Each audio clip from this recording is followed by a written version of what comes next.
One works for me, Councillor Squire. We are going to begin with the singing of our national anthem. We actually have a singer. It would be Councillor Sean Lewis, who will be guided by play song, AKA tape. Would we please rise?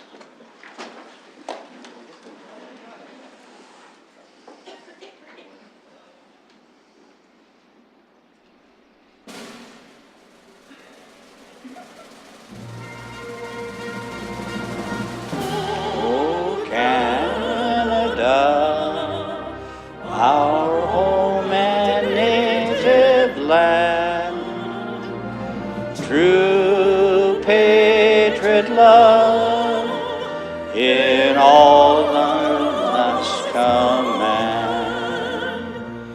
Cartum brasse porte le paix, il se porte la croix. Ton histoire est une épopée des plus brillants exploits.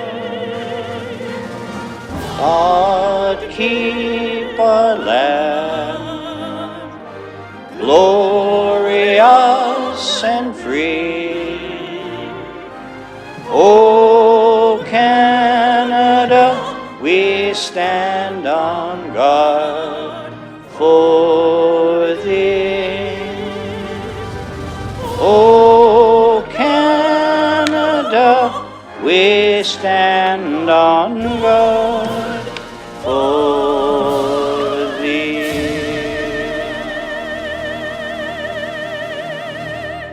Please be seated.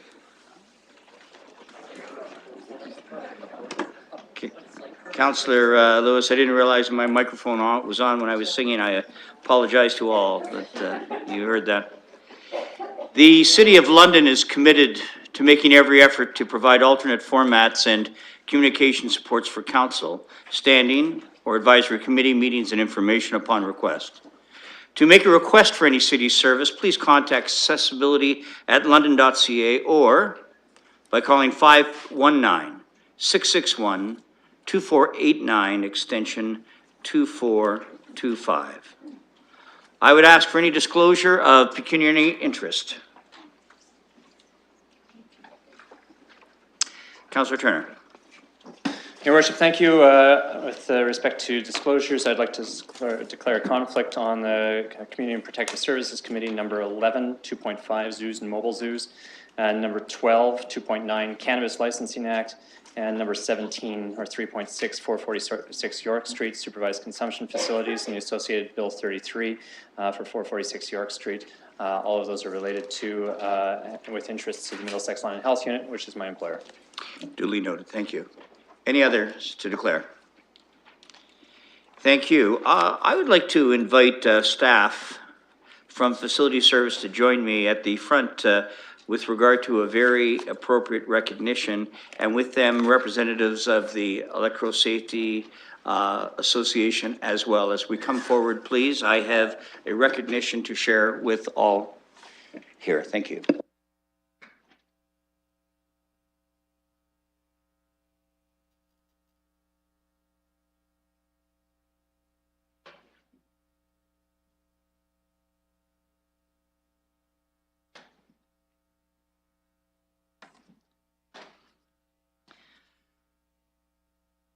Fellow councillors, administration guests, today I would like to welcome our city employees from our facilities department into council chambers, as well as representatives from the Electrical Safety Association.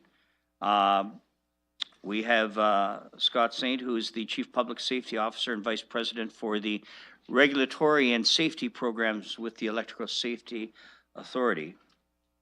And I am so proud to say that the City of London's Facilities Maintenance and Operations Department has been selected as the 2018 Ontario Electrical Safety Award recipient in the Worker Safety category. Congratulations to you.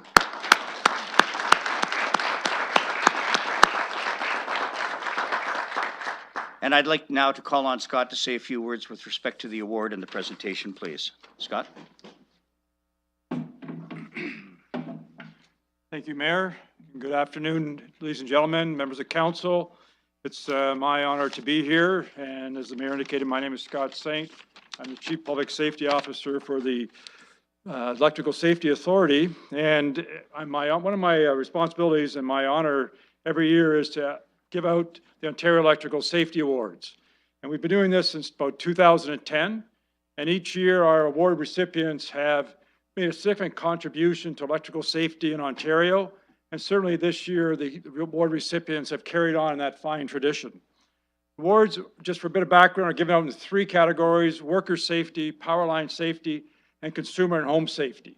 The worker safety category, which is the award we're passing out today, is focused on prevention of serious electrical injuries and electrocutions. As you're aware, back in the spring, the City of London faced one of the worst floods in decades when the Thames River overflowed into parts of the city. But the City of London Facilities Division was ready. Your staff worked quickly to repair the damage to electrical equipment to maintain safety for the public in the buildings. They also looked at electrical damage and put aside equipment that needed repairs for future. And the staff of the Facilities Division was able to accomplish this because of their belief, excuse me, in prevention and mitigation. The Preventive Maintenance Program provides an ongoing electrical safety training for staff so they can readily identify the safety hazards. Facilities Division also works with 2 of our finest ESA's Continuous Safety Services inspectors, Gary Miller and Gord Kelly, and they help to keep maintaining the equipment safe. I think Benjamin Franklin's quote of "an ounce of prevention is worth a pound of cure" is very apt in this circumstance. The strength of your extensive preventive maintenance program provided the city with a value during its emergency. And the Facilities Division team also recognizes that the value of a robust preventive maintenance program has on its ability not only to keep its workers safe, but the members of the public that visit your 200-plus community buildings every day. This level of safety and commitment to exceeding industry requirements make them a shining example of what a safety award recipient should be. And now I'd like to present the Ontario Electrical Safety Award in the category Worker Safety to Val Morgado and his staff, Mike and Paula, from the London's Facilities Division.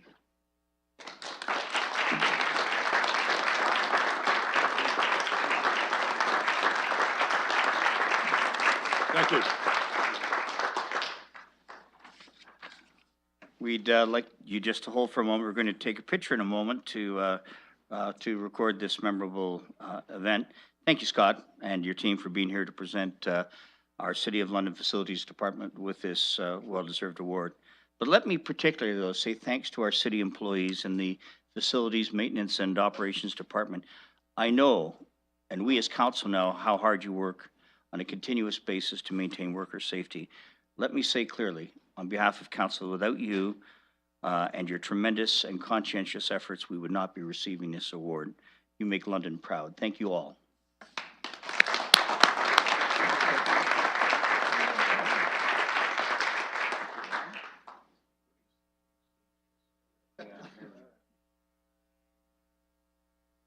Get uncomfortably close.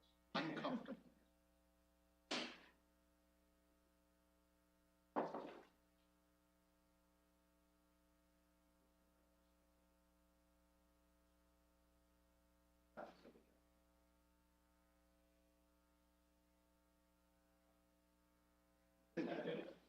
Ladies and gentlemen, one more time, please. Thank you.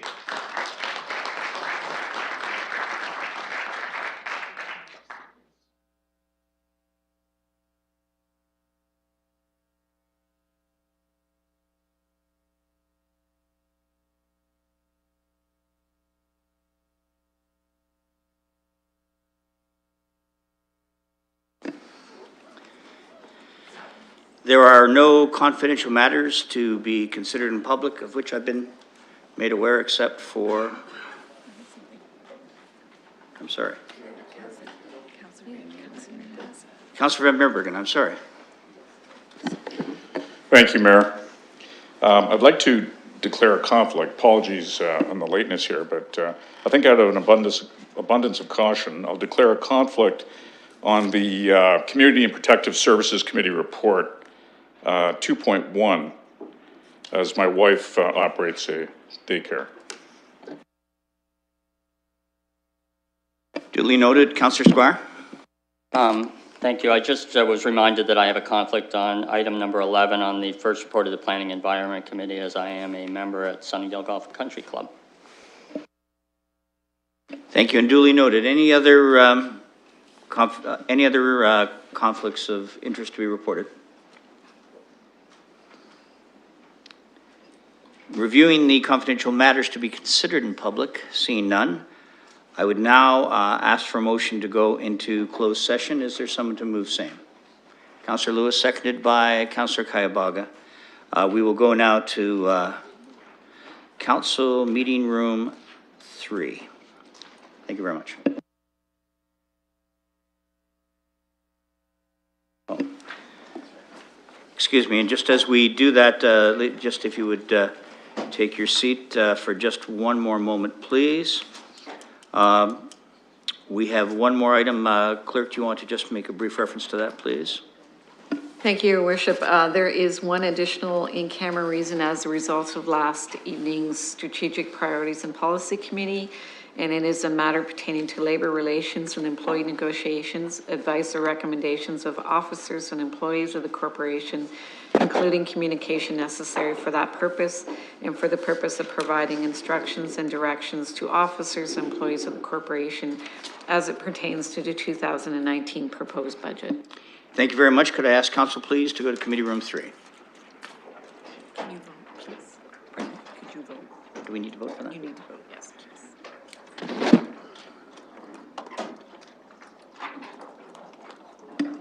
Closing the vote, the motion carries 15-0.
Thank you very much. We now return from confidential session back to our regularly scheduled meeting. Minutes, we are looking for a motion to approve the minutes from the meeting held on December 5th to be put on the floor. I look for a mover and a second. Mover, Councillor Hillier, seconder, Councillor Sally. Thank you very much. Councillor Elmer, do you wish to move an amendment to this?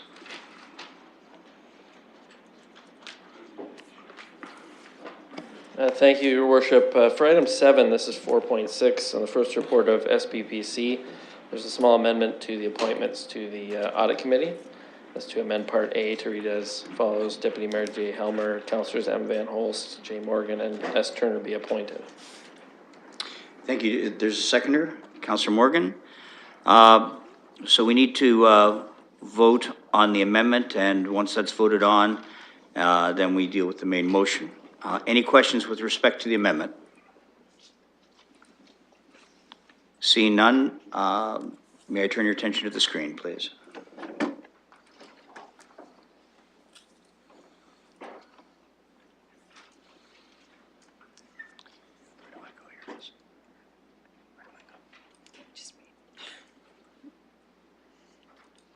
Oh, sorry.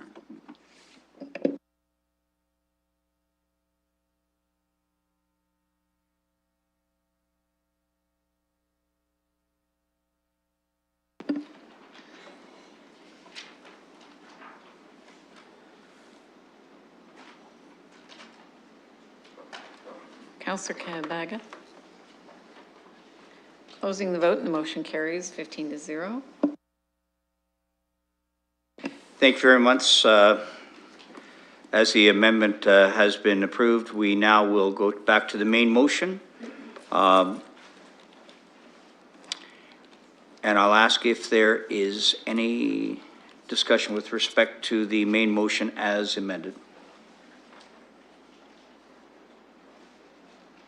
Then I will turn your attention to the screen, please.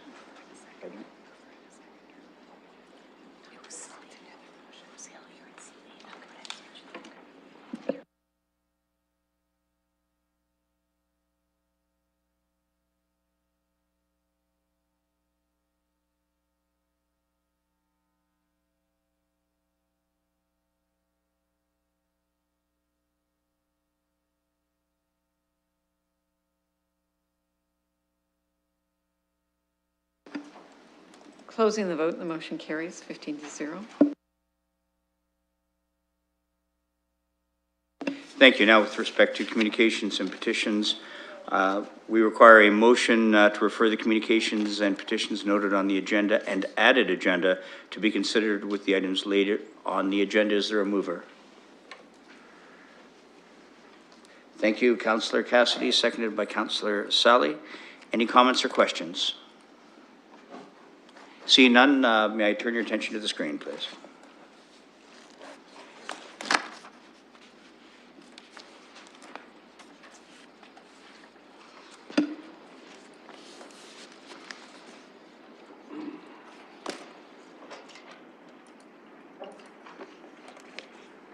Closing the vote, and the motion carries 15-0.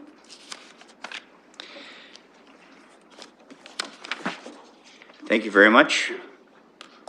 The chair has not been aware of any, been made aware of any motions to which notice is given. Seeing none, I will turn us to reports. The first report of the Community and Protective Services Committee, Councillor Cassidy, please.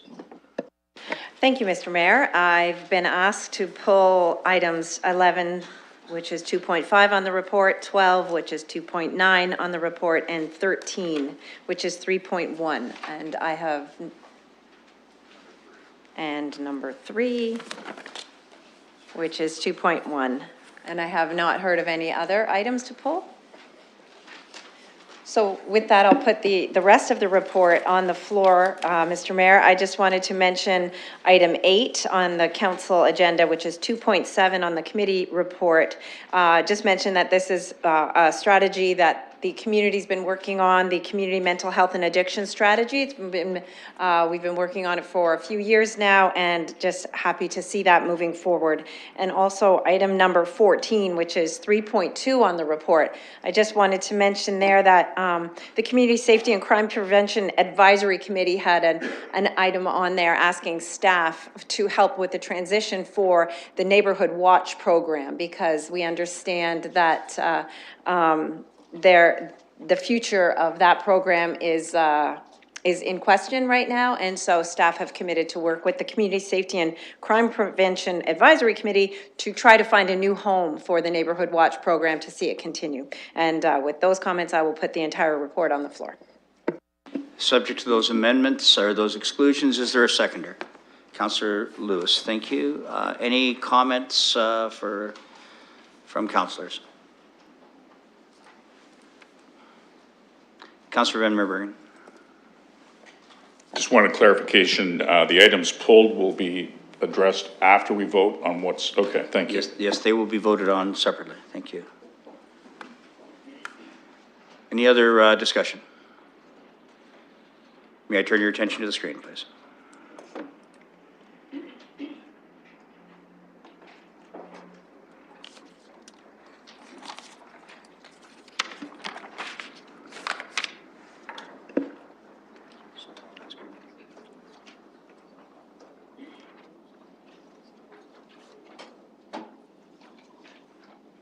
Closing the vote and the motion carries 15-0. Thank you, Councillor Cassidy. With respect to the items that have been pulled from the initial report, please. Yes, Mr. Mayor, I'll put item 11, which is 2.5 from the committee report on the floor. It was regarding zoos and mobile zoos, and the committee was a split decision, 3-2. We voted to direct staff to come back with a draft bylaw. And at that point, when the staff come back with the draft bylaw, we would see what sort of items staff would recommend in that bylaw, and whether or not at that time to move forward with licensing this kind of business. There were a number of concerns that Councillor Lewis, who, by the way, I should mention, was elected vice chair at that committee as well. And Vice Chair Lewis had a number of concerns about regulating this type of business, and staff, that was also included in the direction to staff that they address those concerns that Councillor Lewis brought forward. Is there a seconder? Yes. Is there a seconder? Mr. Mayor. No seconder, but we will have discussion. Councillor Sally. Thank you, Mr. Mayor. I didn't support this at committee. I recognize that this is just to receive the report. The second part is to direct staff to draft bylaw amendments. I don't need a draft of a bylaw amendments. I know where I stand on this issue, so I don't support zoos or mobile zoos in our city.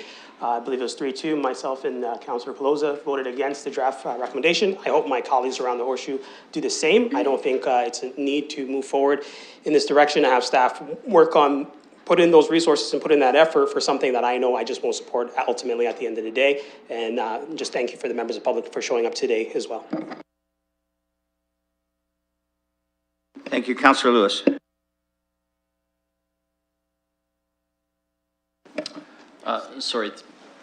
Sorry, through you, Your Worship, I just wanted to second Councillor Cassidy's motion, but we went on to discussion, so. And unless there's amendment to it, there is no seconder required. That was my confusion. Councillor Squire.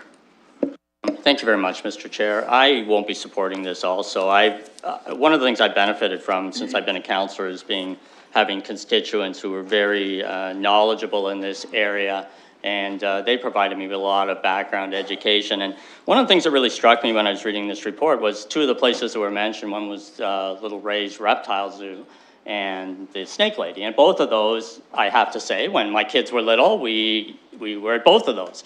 The one came to our home, and I didn't and the other we saw at the Western Fair. But I didn't realize at the time, and I should have, that we're dealing with animals that are sort of living their lives in what I call large Tupperware. Like you go to an event and you're sitting there, and all of a sudden someone has a big plastic container, and all of a sudden a wild animal comes out of this thing, and that's treated as some kind of educational experience, and I can't support that anymore, and I don't want to go on. If we're going on and we're going to talk about regulating this, I'm with Councillor Salee. I don't even want to go that far. I just want to stop this now. Let's do things the way they should be done. Animals aren't there for our amusement, and we shouldn't be doing this, so I'm not going to support it. Councillor Van Meerbergen. Thank you, Mayor. This is actually a very good news story that we have before us, and I'd like to thank the committee because I think they've done some excellent work. I'll certainly be supporting this. We look at the result of something like this to allow a company such as Reptilia. Reptilia is looking at setting up an operation at the Westmount Mall, which is in my ward. As most of us are aware, Westmount Mall has had it very rough the last few years. This is somewhat of a renaissance. This is a very reputable company. Reptilia, they have experience. They have two that I'm aware of in operation. The first in Vaughan, the second in Whitby. I believe there's one which will be coming online, if not already, in Barrie. Now they've expressed interest in London. The mall has plenty of space. I think it's an ideal location. Several schools nearby. They specialize in curriculum-based education, field trips, etc. They're accredited by an organization which is called CAZA, which is Canada's Accredited Zoos and Aquariums. The same organization has accredited the Toronto Zoo and Science North, among others. So what we're dealing with here is a very reputable company. They know how to treat the animals. There'll be employment opportunities. I think this is win-win-win in all directions, not the least of which would be the tourism aspect, which would also come out of this. So again, they've been in operation, they have experience. I think this makes a lot of sense, and especially locating at Westmount Mall. Thank you. Thank you. Councillor Hopkins. Thank you, Your Worship, and I will not be supporting us directing staff to come back with a bylaw to support these zoos. And one of the reasons I'm not doing that is because I'm not the expert here. I would like further information, further questions to the community's concerns, which I've heard from, as well as from AWAC. I think we need further information, and I would like to put a referral on the floor to request further information. I know a referral was defeated at committee, but I think it is important when we request bylaws to start this process that we understand exactly what we're doing. Some of the questions I have are questions about the standards that the province has for these zoos. I don't think there are standards out there. I don't understand if we have really the capability as a municipality to regulate this, and what are the costs associated with all this? I have a lot of questions, and I would like to request that a referral go back to staff to talk with AWAC, talk to the community, and get a further information and an understanding on exactly what we are going to do as a city supporting these zoos. As that is an amendment, would there be a seconder to that referral? Councillor Kayabaga. Any comments or discussion? Councillor Salee. Just to clarify, I'm only speaking on the referral, so that, just wanted to make sure that. So I won't be supporting referral. I'm happy to support getting further information, but I just want to be very clear. I just want to vote against the draft bylaw and have that opportunity. I think that's the best direction for myself, but however my colleagues decide to do, I'll support it.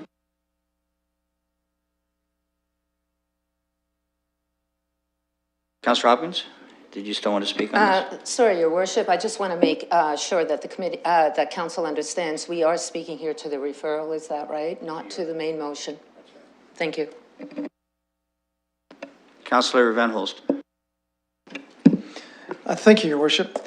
I'm a little confused about the referral because I think it might need the information we would get from the proposed bylaw in order to answer the question. So perhaps we could go to staff and just see what's involved. I believe I asked at the committee if it was an involved process to come up with a bylaw, and I think they're looking at something fairly straightforward, like saying that it would need CASA endorsement for something like that. So I'm wondering if it's better off just getting both of those things at the same time. So that's what I would like to know.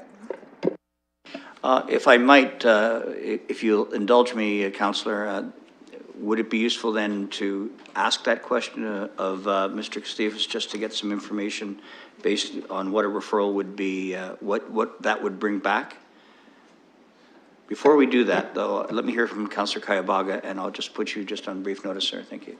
Councillor Kayabaga, please.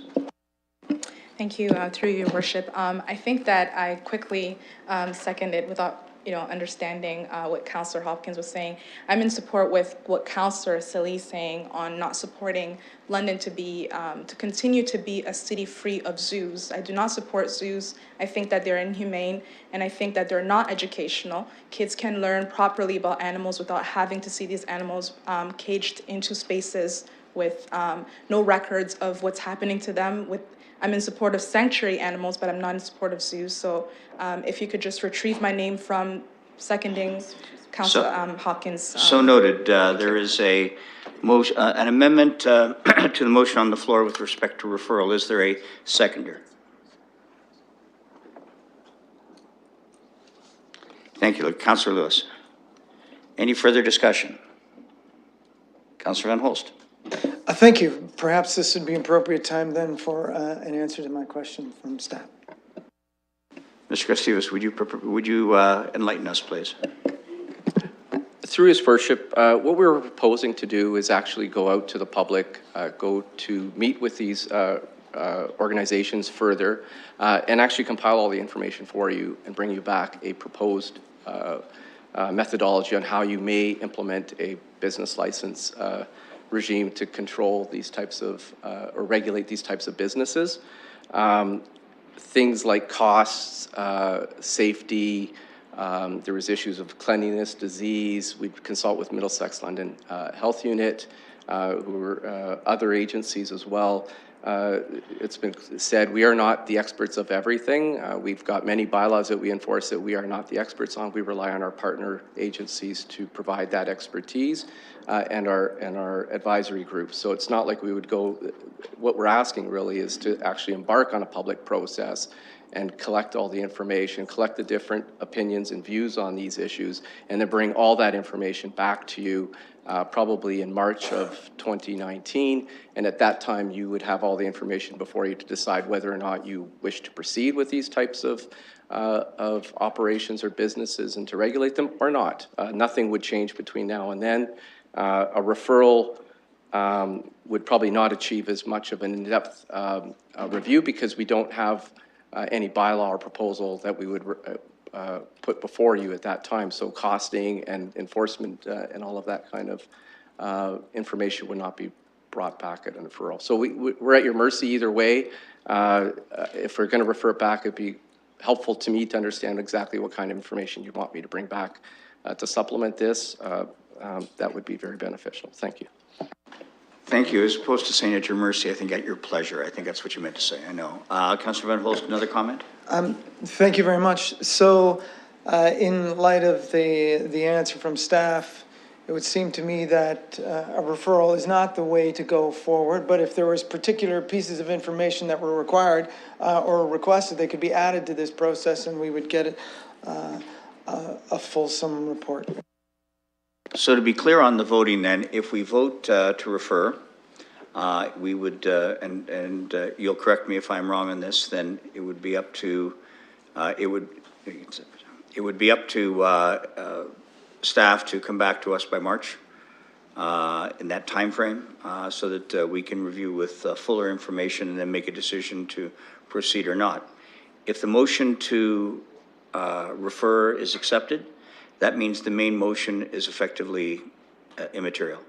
So in other words, it's the amendment will supersede the decision to proceed or not proceed. So it will be the pleasure of council to make that decision with respect to the referral motion by Councillor Hopkins. Is there any other comment or question before we take the vote? Councillor Pelosa. Thank you, Your Worship. As I do sit on this committee and as someone who is a mother as well, who would be a primary target for the business like this and with my involvement in the community, I'm asking my fellow councillors to turn down this referral and the motion before us this evening. We know better than what we're doing now. If there's plenty of animals for adoption already in the city, we already have an overburdened system of ones looking for homes. We know that there's so much better education opportunities before us. If a person wants to look down, and I do recognize the potential economic benefits that the council for that ward has brought forward, but looking forward as we look into the weeds of the bylaws, animals being a cool new toy that you have to have that then end up at the same facility and end up part of their breeding program, I don't believe this is a wise course of action for the city, and I'm asking for your support to defeat this tonight. Thank you. Thank you. Councillor Hopkins, did you want to make another comment? Yes, as I may, and I want to thank staff for your comments too, but my referral back is to see if staff could have further conversations with the community and with AWAC to have a better understanding as to what is being proposed and what the bylaw will be. I'm really surprised that we are asking for a bylaw that will get all the information associated with that bylaw, but won't get all the association back with the referral. I think it is important that we get further information as a council when it comes to making decisions and when it comes to further engagement with the community, that we have an understanding exactly what is being proposed here. Right now, I am in the dark, and that is why I'm requesting the referral. Councillor Lewis. Thank you, Your Worship, and through you, I want to encourage my colleagues to support this referral, and I just want to outline very quickly, and I hope Councillor Hopkins would agree with me on this, that one of the things that I'd like to hear back from staff from before we start into a draft bylaw process is what is our legal ability to regulate these kind of facilities, because there's been some legitimate questions raised by the public in terms of the advice that we had in the staff report versus what their interpretation was of our ability to regulate these types of businesses. That said, I want to add that I had a great conversation as we were leaving last night with Councillor Kayabega, and she's very much convinced me that, you know, we talked about how her son knows so much about dinosaurs, even though he's never seen one in real life or held one. And so I certainly empathize and hear the points being raised by individuals like Councillor Squire, but this may not be the last time this issue comes before us. So I want to refer this back so that we have that legal advice to think about when the next case comes forward and the next case comes forward, because this will not be the last one. Councillor Van Meerbergen. I will not be supporting the referral. I think we just heard loud and clear from staff that the objectives that we're trying to achieve with a referral are being obtained by the main motion, so it's somewhat superfluous. It seems to me that we've heard that there's going to be discussion, consultation, meeting with the public. We've heard all of that as part of the main motion, so the information will be coming back to us, and we can make decisions at that time. Thank you, Councillor Squire. Thank you, Mr. Chair. Just to be clear, because a lot of people are rising, I rose once and spoke on the main motion. Now I'm speaking to the referral, and I assume that'll be the last time I'll be able to speak, and we'll go from there. So I just want to clarify, because, and this is a question just so we're clear. Mr. Kotzebue said that if we refer this or refer for a bylaw, nothing will change in the interim. Am I not correct that in the interim, this organization could apply to be licensed and operated? In other words, if they get an application in, before we make a change or before the referral comes back, they could proceed in the normal course and obtain a license to operate this business? Mr. Kostas, for clarification, please. Through your worship, there is no license under the business license bylaw for these types of establishments. So there is no license for them to apply to for the city. The way that we are interpreting the animal control bylaw is that a license would be required by the city, but because there is no licensing ability through the business license bylaw, there's nothing for them to apply to, so that they cannot actually operate in the city. That's our interpretation. Thank you. And as I recognize Councillor Kayabaga, I would just remind councillors, I would ask your indulgence, and if you've spoken to the amendment, then unless there's something particularly compelling or pressing to add to the argument that hasn't been made, then we're going to vote on the referral. Councillor Kayabaga, would you care to comment? Thank you, Your Worship. I really do appreciate the efforts of Councillor Hopkins and Lewis trying to refer this, but what we're trying to get back from people, we've received it. This has been ongoing for a week or two, and we've received a lot of responses from the community, from different organizations, that they do not want to see this happen in London. These zoos come into London, so I don't really see the purpose of referring this back. I think that we should just vote on it now. Well, thank you. What we will be doing is voting on the amendment, and the amendment is to refer. We've had discussion, and I would turn your attentions to the screen, and this has specifically to do with the amendment as to refer or not, as put forward by Councillor Hopkins. Thank you.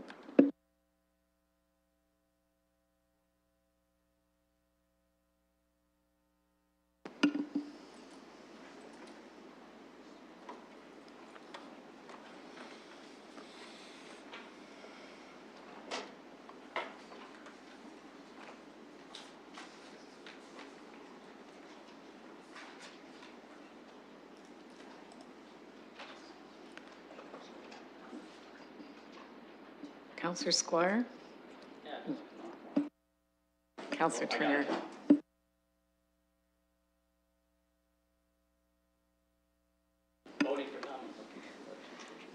Closing the vote, and the motion is lost, 5-9 with 1 recuse. So, Councillor Cassidy, that moves us back to the Councillor Salmon? No, sorry, Mr. Mayor. You can finish. I was just getting your attention once you were done. Done with?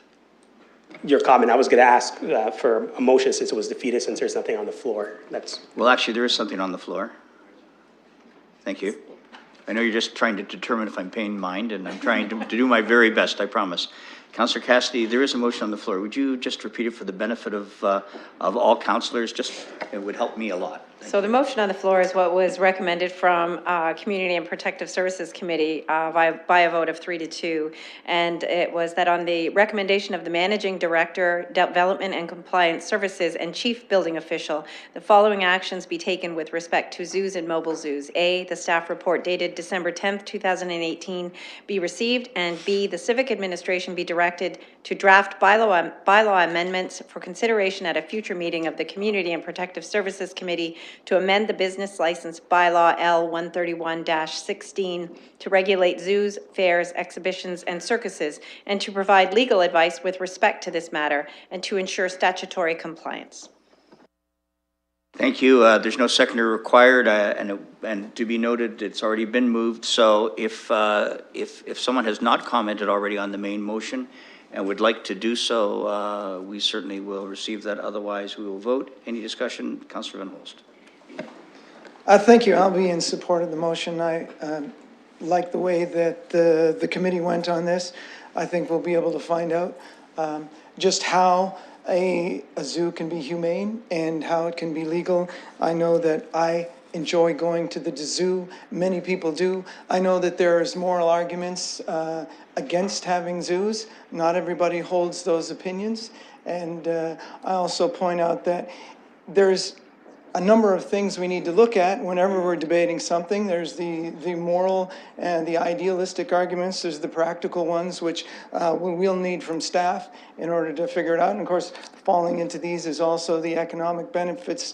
And there's also the representational arguments. And we need to ask ourselves, is this the larger group or the smaller group of London that wants there to be no zoos. And when we can find out that better, I'll be more comfortable in how I vote. So I hope my colleagues follow through with the committee's direction and that we can get back something more fulsome to speak about. Thank you. Many have spoken on the main motion. Is there any other final discussion?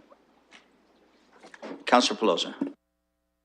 Thank you, Your Worship. Just wondering if we could vote on A and B separate?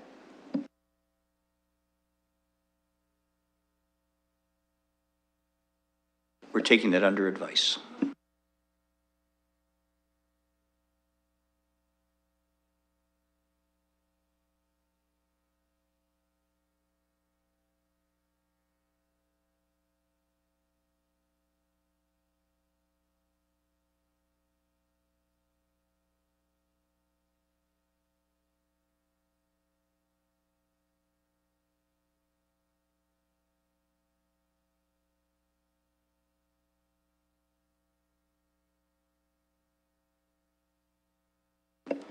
Councillor Cassidy. Mr. Mayor, I'd like to wrap up, but I see some other councillors have some comments, so I would defer to them first. Councillor Lehman. Just a quick question. How would this vote affect things like Western Fair and the agricultural activities that go on over there? Do you wish to respond? I would like to staff, Mr. Mayor. Mr. Kasiufis. Through your worship, it does not. The intent of this review would not have any impact on the fair and its operations. Any other final questions? The question has been put by Councillor Pelosi to split 8 into A and B, and the A is that the staff report dated December 10, 18 be received. I'm prepared to accept that recommendation of splitting the vote. And seeing no further discussion, can we put that to the question? I'd just like to wrap up, Mr. Mayor, if that's okay. Yes.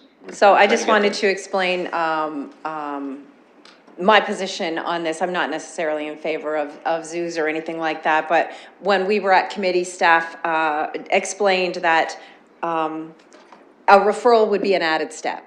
And the referral that was on the floor was limited to really a couple of directives. And staff were looking to give us a very fulsome report and a lot of information, including possible regulations for the possible legislation of these zoos and mobile zoos. So I'm not necessarily in favor of going today and allowing this kind of business to set up, but I am in favor of getting as much information as possible from staff and making that decision at that time. And that's why I supported this recommendation from staff. Thank you. With the indulgence of council, I think we've discussed the main motion fairly thoroughly, and this is still the main motion split into 2 points. The first is that the staff report be received. Seeing no other discussion, I would turn your attentions to the screen, please.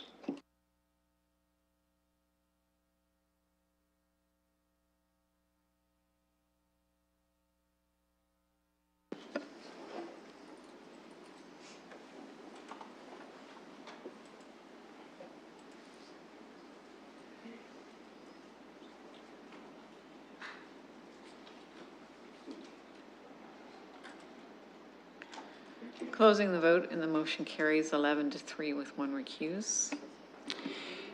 Thank you, and that moves us to B, which Councillor Cassidy continues to move, and she has already read that through for your benefit. And the salient point, if I might, Councillor Cassidy, is that civic administration be directed to draft bylaw amendments and et cetera with respect to the issue about regulation. I think we've had sufficient discussion on this. Could I see no more discussion? Could I turn your attention to the screens, please?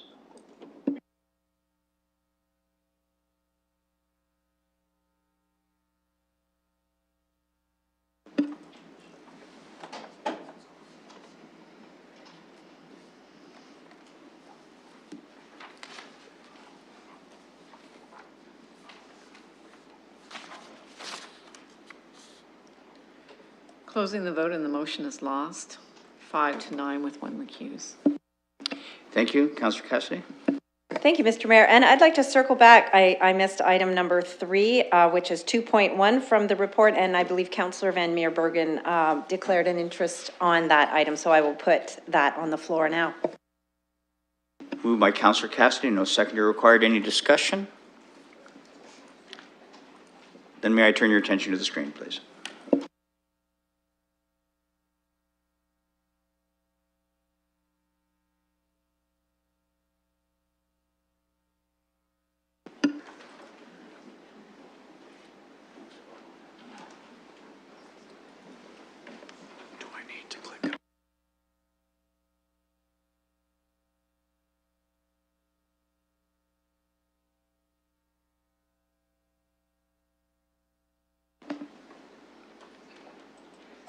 Closing the vote, the motion carries 14 with 1 recused. Thank you, Councillor Cassidy. Thank you, Mr. Mayor. I'll put item number 12, which is 2.9 from the report on the floor. First, I just would like to also mention to the public that the motion was lost, so staff will not move forward with a draft bylaw to legislate zoos and mobile zoos in the city. Just so it. They should be happy. You should be quite happy with that because that's exactly what you were looking for. So regarding regarding item 2.9 from the Community and Protective Services report, the municipal implementation of legalized cannabis, what the committee voted to recommend to council was to opt in with allowing the retail stores to operate here in London, Ontario. The rationale from the committee was the funding that we would be able to take advantage of by opting in, and which is in the realm of about $450,000. And if we were to opt out, we would still have to deal with the social issues that come with the purchase and legalization of cannabis, but we would only be privy to about $5,000 in funding to deal with the social effects and the consequences of legalized cannabis. There were, I think there were a couple of things that committee added to that as well, and that was that civic administration continue to monitor the impacts, which civic administration had plans to do all along, but committee chose to put that in the direction as well. Thank you. A mover, no seconders required. Any further discussion? Councillor Hillier. Oh, sorry. I thought perhaps you were sneezing. Any other? Sorry. Discussion, Councillor Van Holst, brief comment. Yes, thank you. I think I'll vote against this one, Your Worship. What we're doing here is, of course, approving the provincial government's plan for have an unlimited number of pot or marijuana dispensaries. There were other plans in place that other people may have preferred. A limited number, selling this through the LCBO, things like that, a more regulated way to do it. It's pretty typical that a government, when putting something forward, will offer a little incentive. I remember that happened with the GST. If anybody remembers that back that far, hey, we've got a new program, but we're going to give you send you a check, and then you'll support that. So it's not surprising to me, but the approach that's being taken, I don't know if it's good enough to be unanimous, so I'll vote in a way that it's not so. Any other final comments? Councillor Morgan? Yes, I just wanted to add to what the chair said about the revenues that municipalities receive. It's not just the $450,000, which is part of the base amount that all municipalities receive in London's per capita share. It's also dividing up the remaining 15 million beyond, once they figure out how many have opted in and opted out, there's a share that goes to those who opt in. So there's a bunch of $5,000 checks cut out of that, and then whatever's left is divided up amongst those who opt in. As well, those who opt in get 50% of any revenue they shared across all the opt-in municipalities, of any revenue that the Ontario government takes in over $100 million in the first 2 years. And so it's not just $450,000, it's the potential to be a lot more to offset what are, I will say, significant costs on the cost side. But to me, this is a very difficult decision not to support, because we're going to have all the challenges anyways. We may as well partake in some of the revenues, because cannabis will be sold and consumed in the city, regardless of whether there are retail stores or not. I think that's the reality of the situation.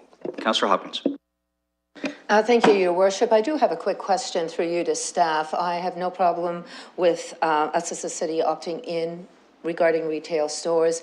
By doing this, are we also allowing people to grow plants, and how is that going to be regulated, or is that a different conversation? Are we strictly just dealing with opt-in, retail, growing homegrown plants will be a discussion for another time? I'm just not sure. Perhaps I could ask the city manager to respond to that and direct some comment on that, please. Through His Worship. So this is purely about opting in and opting out. There are regulations around growing. They are recreational licenses that are issued by the province.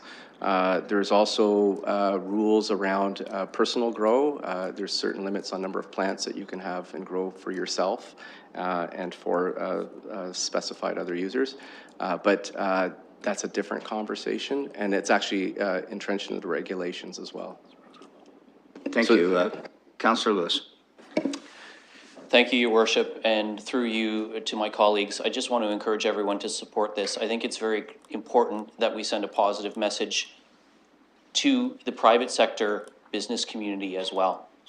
We've seen the provincial government, with a change of provincial government, the delivery method changed. We've seen the current provincial government change its system just again last week. It's subject to more change. That's the province's responsibility. What I want us to do is to say to businesses who are looking at London as a potential location for a retail space that we want you to come here. When the opportunity presents itself, whether it's through the lottery or whatever other means, you are welcome here. So I encourage my colleagues to support this. Seeing no other discussion, could I turn your attention to the screens, please?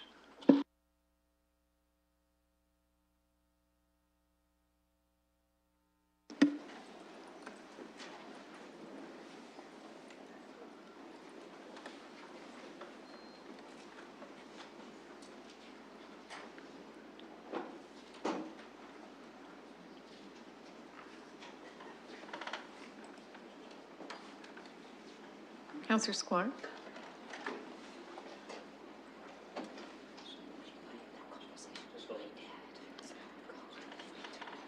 Closing the vote, the motion carries 13-1 with 1 recuse.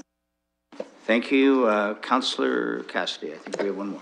Thank you, Mr. Mayor. The final item is number 13, or 3.1 from the committee report, and it is the administrative monetary penalty bylaw. I've pulled that because I have asked staff to prepare an amendment. So what committee, it's about moving the administration of parking fines, basically from the court system to this administrative monetary penalty system, and it frees up court time from dealing with things like traffic tickets, people fighting their traffic tickets, and the staff report that was prepared for committee was quite detailed and extensive, and a very good job at explaining the changes. Councillor Pelosa was very astute in making one amendment right there at committee, and that was upping the fine, and moving this to this AMPS system also gives us a little bit more freedom and flexibility to set our fines rather than go through like a review and getting permission.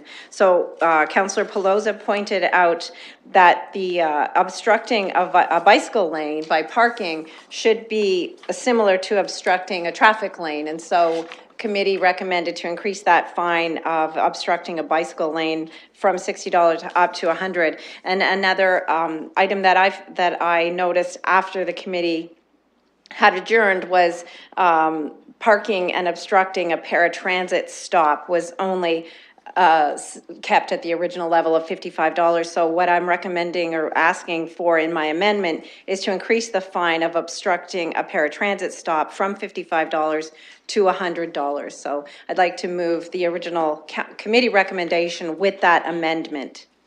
Is there a seconder? Councillor Hillier. Any other comments or questions with respect to the amendment, if this is important to add something new to this discussion? Seeing none, may I turn your attention to the screen, please?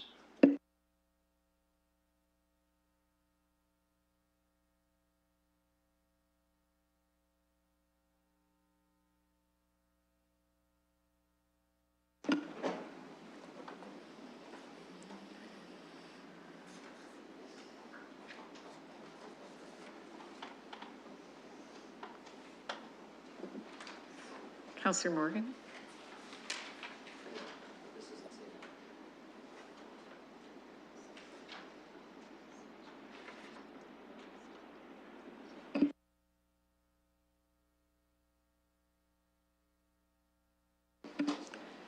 Closing the vote, and the motion carries 15-0. So now we go back to the motion as amended, Yes. and there was no seconder required. Seeing no discussion. It does, well, because it says amended. Thank you. With apologies, Councillor Cassidy. Is there a seconder for that amended motion? Councillor Hopkins. Seeing no further discussion, I'll turn your attention to the screen, please.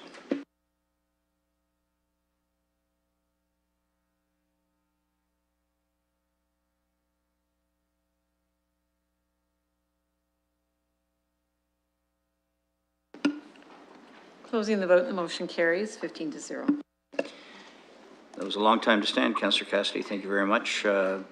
Councillor Morgan, we have the first report of the Corporate Services Committee. Over to you, please. Yes, Chair, I hope I don't break that record. Now that I've said it, I probably will. I'm happy to present the first report of the Corporate Services Committee. I know that I have a request from colleagues to pull at least number 6, which is 2.3, the Juno Awards funding. I don't know if there's any others that colleagues would like pulled. Councillor Helmer. Number 8, which is 4.1.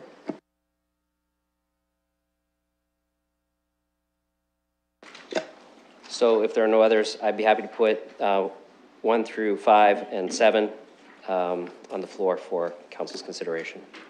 Any discussion on 1 through 4 and 7? Excuse me, is that 1 through 4 or 1 through 5? Excuse me. 1 through 5. 1 through 5 and 7.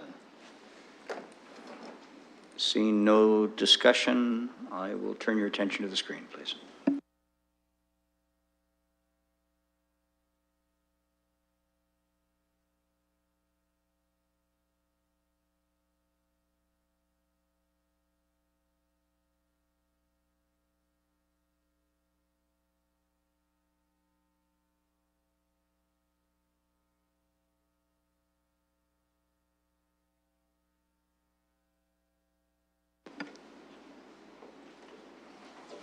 Closing the vote, the motion carries 15-0. Thank you. With that, I would certainly like to congratulate Councillor Kayabaga on being elected vice chair of the committee. I think it's nice to do that. Councillor Cassidy did that for her committee, so we'll welcome her as our new vice chair.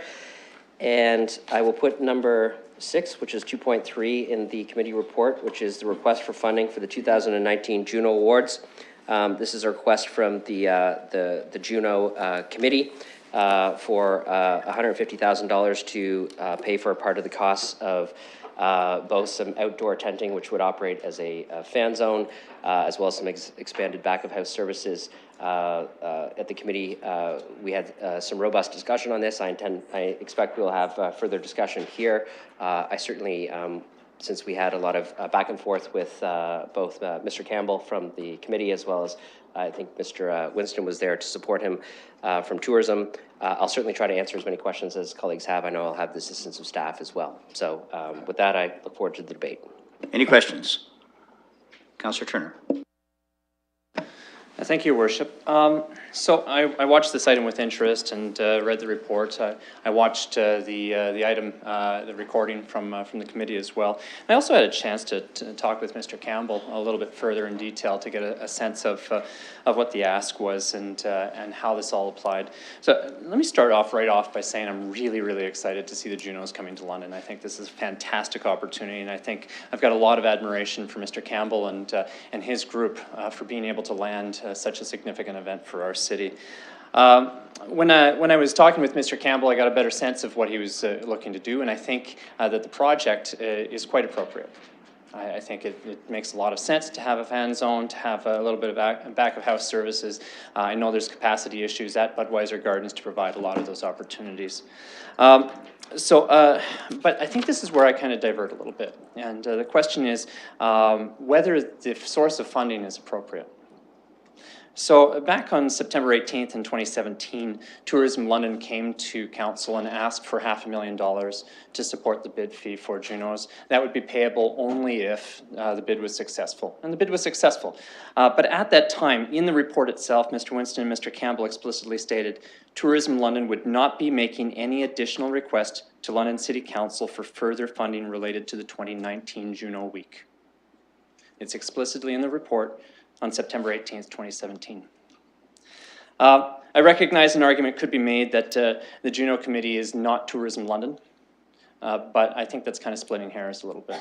I think it's quite clear that, that the funding commitment that was asked of us at that time was finite and limited to the $500,000. So, but this was all before the municipal accommodation tax was broached or brought to us. And on January 29th, Tourism proposed that the municipal accommodation tax we passed later on in June 26th. And that would provide half of the funds to Tourism London. And I think it's really important to kind of note what that fund would be for Tourism's half. Expansion opportunities for Tourism London's 3 business units: sports, convention, leisure travel, culture and entertainment. Certainly seems to fall under that category. Pursue objectives to increase visitation, enhance London's profile, support product development and industry growth, fund bid requirements for major events, and become more competitive with other cities in Canada. It seems to fall under that category as well. The other 50% was put into the city side, which was the Tourism Infrastructure Reserve Fund. And the criteria on that were available to fund new and improved tourism infrastructure that will generate additional economic impact for London without impacting the city's tax levy. So my understanding is that the $150,000 is towards a roughly $400,000 project that's associated with the rental of equipment. There's no infrastructure that would be retained by the city.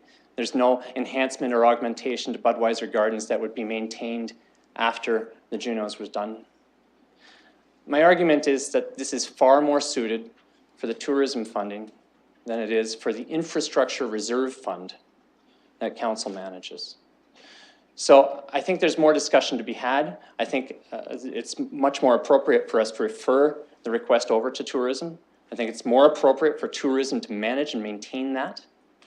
And I don't think it's appropriate for our fund to be used here.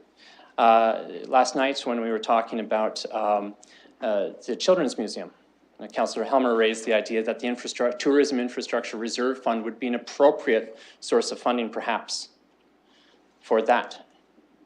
I also know in conversations with the Treasurer that there's been a good number of requests for items to come out of that fund, and we have not yet created criteria by which we would make those funding allocations. So I would say at this point, it's premature. It's not appropriate for us to use this source of funding for temporary rental equipment and not infrastructure or capital. Councillor Squire. I won't repeat much of what Councillor Turner said, but I'm with him that I will not be supporting this. I, of course, did not support the initial tax, but I was very curious about where was this going to go? What were we going to be using this money for? And one of the things I noted in this report, and it says right in the report, this particular setup has never been done before at a Junos. And so I'm not surprised that it wasn't contemplated as the initial ask to council, because it is something new. And quite frankly, the Junos are coming. They're going to be great. You know, if I get to meet Luba or Corey Hart, I'll be, you know, really, really excited. But how about that, eh? How about that for a reference? But what I'm saying is, you know, I at some point in time when people come here and say, well, this is the amount of money I need and it's all I need, I'm holding them to it. It just seems that so many times they come back and they say, oh, we've got an added extra here that we want to add on to this. Now, what I'm saying is nothing against the Junos. I'm sure it'll be wonderful. But at the end of the day, this isn't something that I can support as being appropriate for coming out of this fund. And I'm very mindful of the fact that there was a large discussion about other things we could do with this fund that would be more permanent and helpful to arts in the community. And I don't see this as doing that. So I can't just say, well, you know, they sort of needed, the Junos are a big deal, so I'm going to support this. I'm not going to support it. And I'm certainly hopeful in the future that when people come before us and say, this is the last time we're asking for money, you won't have to pay any more, that they've done the research and they mean it. Councillor Sully.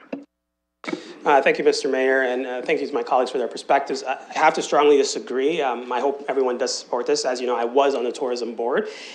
Tourism London is not the Junos committee, period. It is distinctly separate. As much as I would have loved to insert myself in the Junos committee, I wasn't even able to be a part of that committee because it's distinctly separate, and those are two separate entities that function separate from each other. And I know some people maybe want to refer this back. The reality is we can't. The deadline is December 20th for this to move forward. This is an opportunity. This is the largest cultural event in Canada, and it's here in London. We've already invested, and we need to go just that little bit further to make sure we do it right. We can't go halfway and then say, no, let's scale back, because that's going to have a negative impact, and that's not going to be the best event that's going to be hosted in Junos. We want to make sure that we set a platform that really continues to bring other events in our community. When we did a great job with Country Music Week, that's when other opportunities and other organizers from across this country started looking at us and saying, yes, let's allow London to host such a significant event. I want more events to come into our city. I don't want to have these public conversations, because I can assure you that people, when they're deciding to whether they want to host an event in London or not, are looking what the councils are saying, are looking if the council will be supportive in every way possible, because they don't want to have challenges or hurdles as they go. So we need to really set the stage. We need to support tourism, and we need to support the Junos Committee. This is a very separate entity, and I would say further that tourism funding is for bid fees and promotional marketing, not infrastructure. So it's very clear. So I hope my colleagues support the motion that's before us and vote against the referral. But I don't think there's a referral on the floor, but I know that was indicated. So I hope we can support the motion and the committee's recommendation. Thank you, Councillor Lewis. Thank you, Your Worship. And I had the pleasure today of attending my first tourism board meeting and meeting the other board members, as did Councillor Kayabaga. I'm going to encourage my colleagues to support this motion as well. Certainly, Councillor Squire, I agree with what you said about the fact that this was perhaps an add-on that was unforeseen at the time. But when we talk about infrastructure, one of the reasons that this ask needs to be made is because we lack the permanent infrastructure to accomplish the fan zone that's being proposed here. We also have seen the benefits of fan zones at other events that have been organized by Tourism London and then committees carrying forward from that. I think this is a very small investment for a good return on that investment in the long run. It will generate economic opportunity in the downtown as those fans congregate in the fan zone and then proceed to enjoy the other amenities downtown. So I encourage my colleagues to support this, and hopefully in the future we will establish some permanent infrastructure so we won't have to rent things again. Councillor Van Holst. Thank you very much. Please, let's keep our eye on the ball. I mean, there is the argument that things should come from one fund and not from another, and we can talk about that a lot, but essentially the money comes from our residents. We're here to spend it wisely, and this is something that needs to be done. The Junos are very, very important to London, and we have to make sure we don't screw them up. So not so much from the fan, but the back of house facilities may be very important for this going smoothly, and we want to make sure that they have a good impression of London. The reason we're getting events is because when we put them on, they go well. We can't see the Juno Committee hamstrung because of a decision we're making here because we think they shouldn't come back to us or because we think it should come from another fund. I would also point out that this may actually be perfect for infrastructure because this is something we haven't seen. It is an infrastructure. It's something that we may not know we need or what we need. So by doing it in a temporary fashion, we can construct something and then afterwards look at it in sort of an agile perspective and decide this was not what we need. We should do something else because we are looking at permanent things and this would be a good test. So please, please, please. Let's just get this done and do it well and have the Juno Committee be able to be a success so that London is also a success. Councillor Hopkins. Thank you, Your Worship, and I will not repeat what Councillor Turner said. He said it quite well. I recall when Tourism London came here, we talked about the accommodation tax. I was not in support of that, but council did support it. And moving forward, I understand that if we are going to collect this money, that it goes into an infrastructure project. I do not think a rental of a tent is an infrastructure project. And at the very least, I would like to think that something would remain in the City of London after the Junos. Without a doubt, we all support the Junos. Sometimes making decisions are tough. That is our responsibility and our understanding on the process going forward. I do remember that we were not going to be asked for any further money. And if there was a need or a crisis, I don't see this as a crisis. I'm very reluctant to support this and will not be supporting it. I do feel that we should not be living beyond our means, and this is what this feels like. Thank you, Councillor Hopkins. Mayor, your comments? Thank you. I have not yet spoken on issues quite intentionally. I fear, and the reason I'm going to speak to this issue is I think the vote may well be close, and it's certainly the privilege of council to make whatever decision that they will make. I will be supporting the support of the Junos. Colleagues, this is the most significant event that we have ever hosted, and we are looking for a model to host events in the future. We've talked about, and we've done many things that we can be proud of. The Canadian Music Awards, we can talk about ice skating and Skate Canada at a national level. We're now looking at international hockey. There are things that we do well. We need to be loud and proud. And I want to remind council, this money has come from visitors, not from us, from visitors through the municipal accommodation tax, exactly for the purpose of encouraging and supporting not just infrastructure, in my view, but also to be able to make our visitors who come here not only just feel incredibly welcome, but to give them a very pleasing ambiance. Look at what we've done with Dundas Place. What is that for? Except to be able to provide a facility that Londoners and visitors are proud to attend. I think we need to show our ability to host a first-class operation. This can and will be a first-class operation. Do I wish that this had been known and considered at the front end of all this? I think we would all say yes. That is not the case. When this did come forward, we did not have the municipal accommodation tax. We do now, paid for by visitors. It will be enjoyed by visitors and Londoners alike. And I would just ask, if you are not certain, because of the absolute incredible profile this will give London on the national stage and beyond, I'm asking colleagues to consider supporting that. Thank you.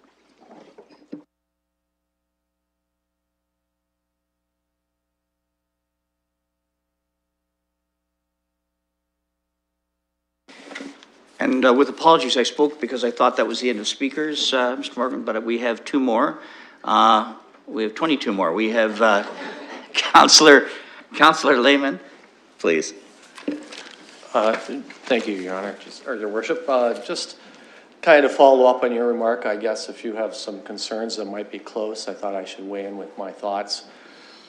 Basically, I see the objection as coming down to, one, we don't want to set a precedent for people coming to us for money that they can come later on and ask for a bit more if they thought that we would say no to begin with. And two, it's not coming from the right bucket. And I sympathize greatly with both those concerns. You know, I'm a fiscally conservative kind of guy. I believe the money raised by our hotel tax should go to the proper things that was decided on by the previous councillor. However, I think this is the wrong time to make that point. We are are we the 10th largest city? The mayor likes to, there's some disagreement on that, but Here. we're... Be proud, son.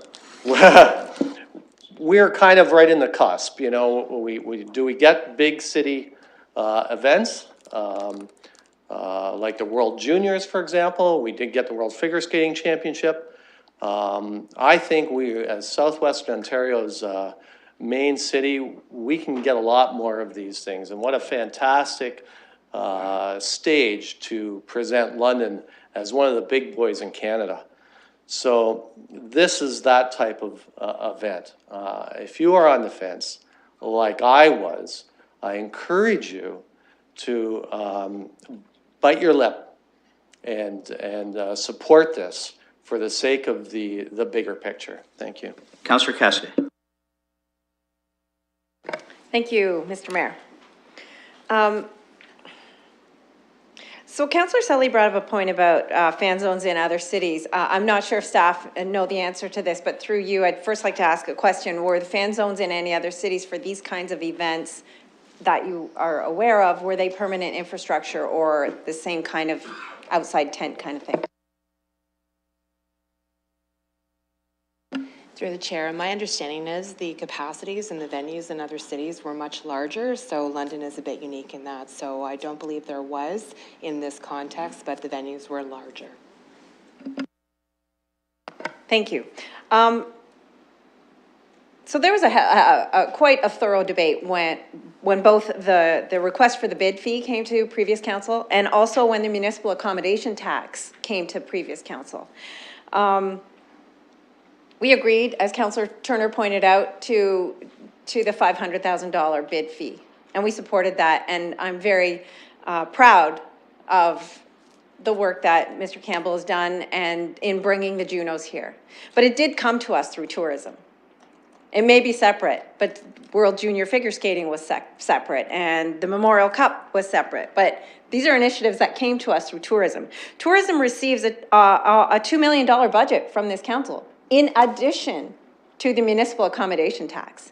And there have been estimates on what the tax will eventually generate, but the Tourism London portion could be an additional $2 million.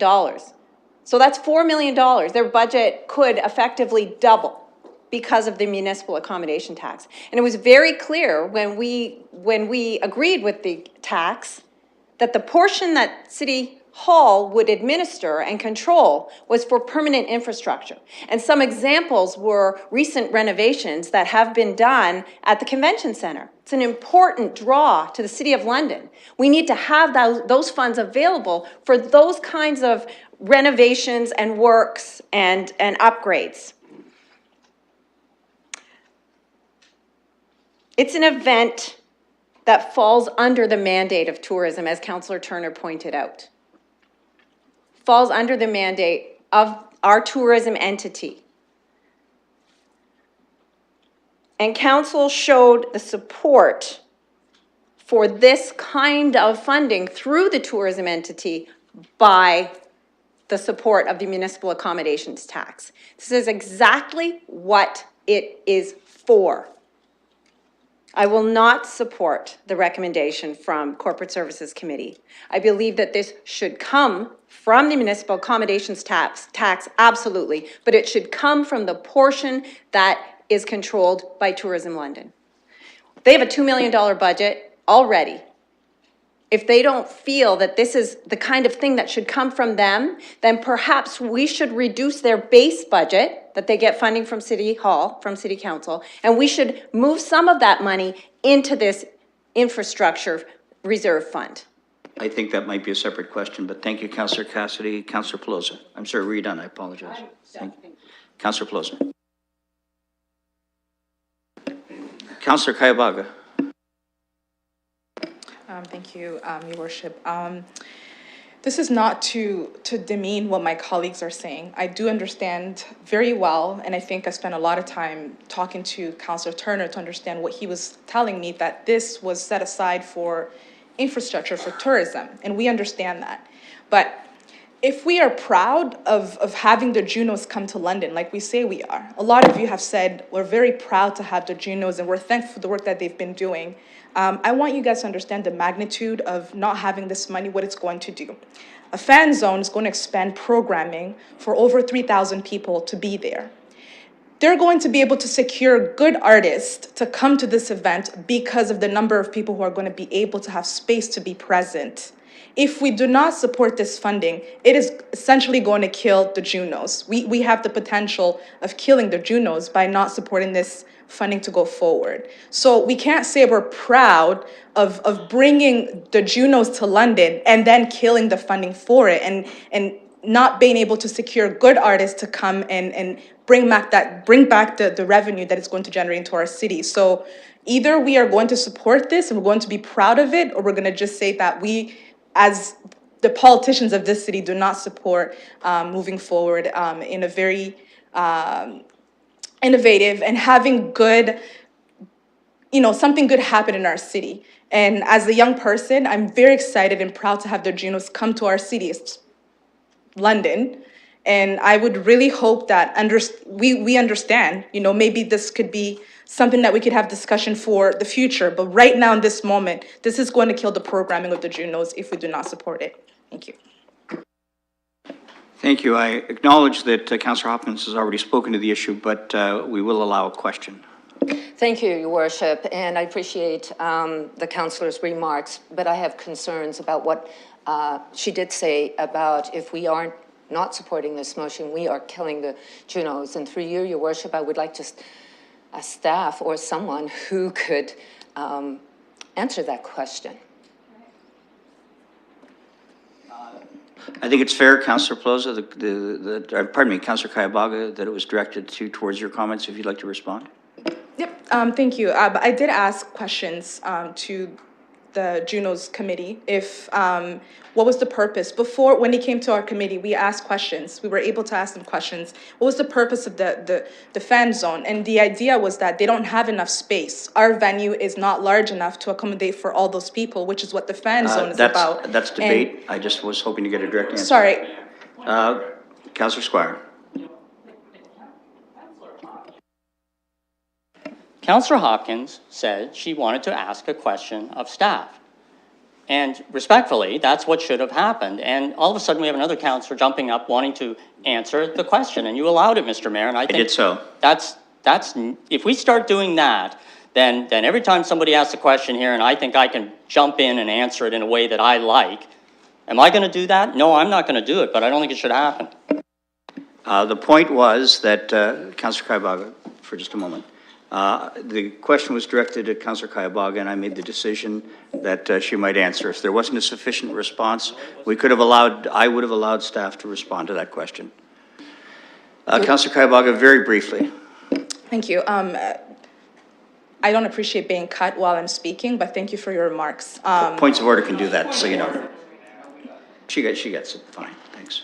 What I'm trying to say is we did ask extensive questions whether it's going to affect the Junos, and the response I got, and they're here to be able to respond on those questions, was that it's going to affect the number of people that are going to be present on the site, and it's going to affect the artists that actually get secured to come to the Junos. Thank you.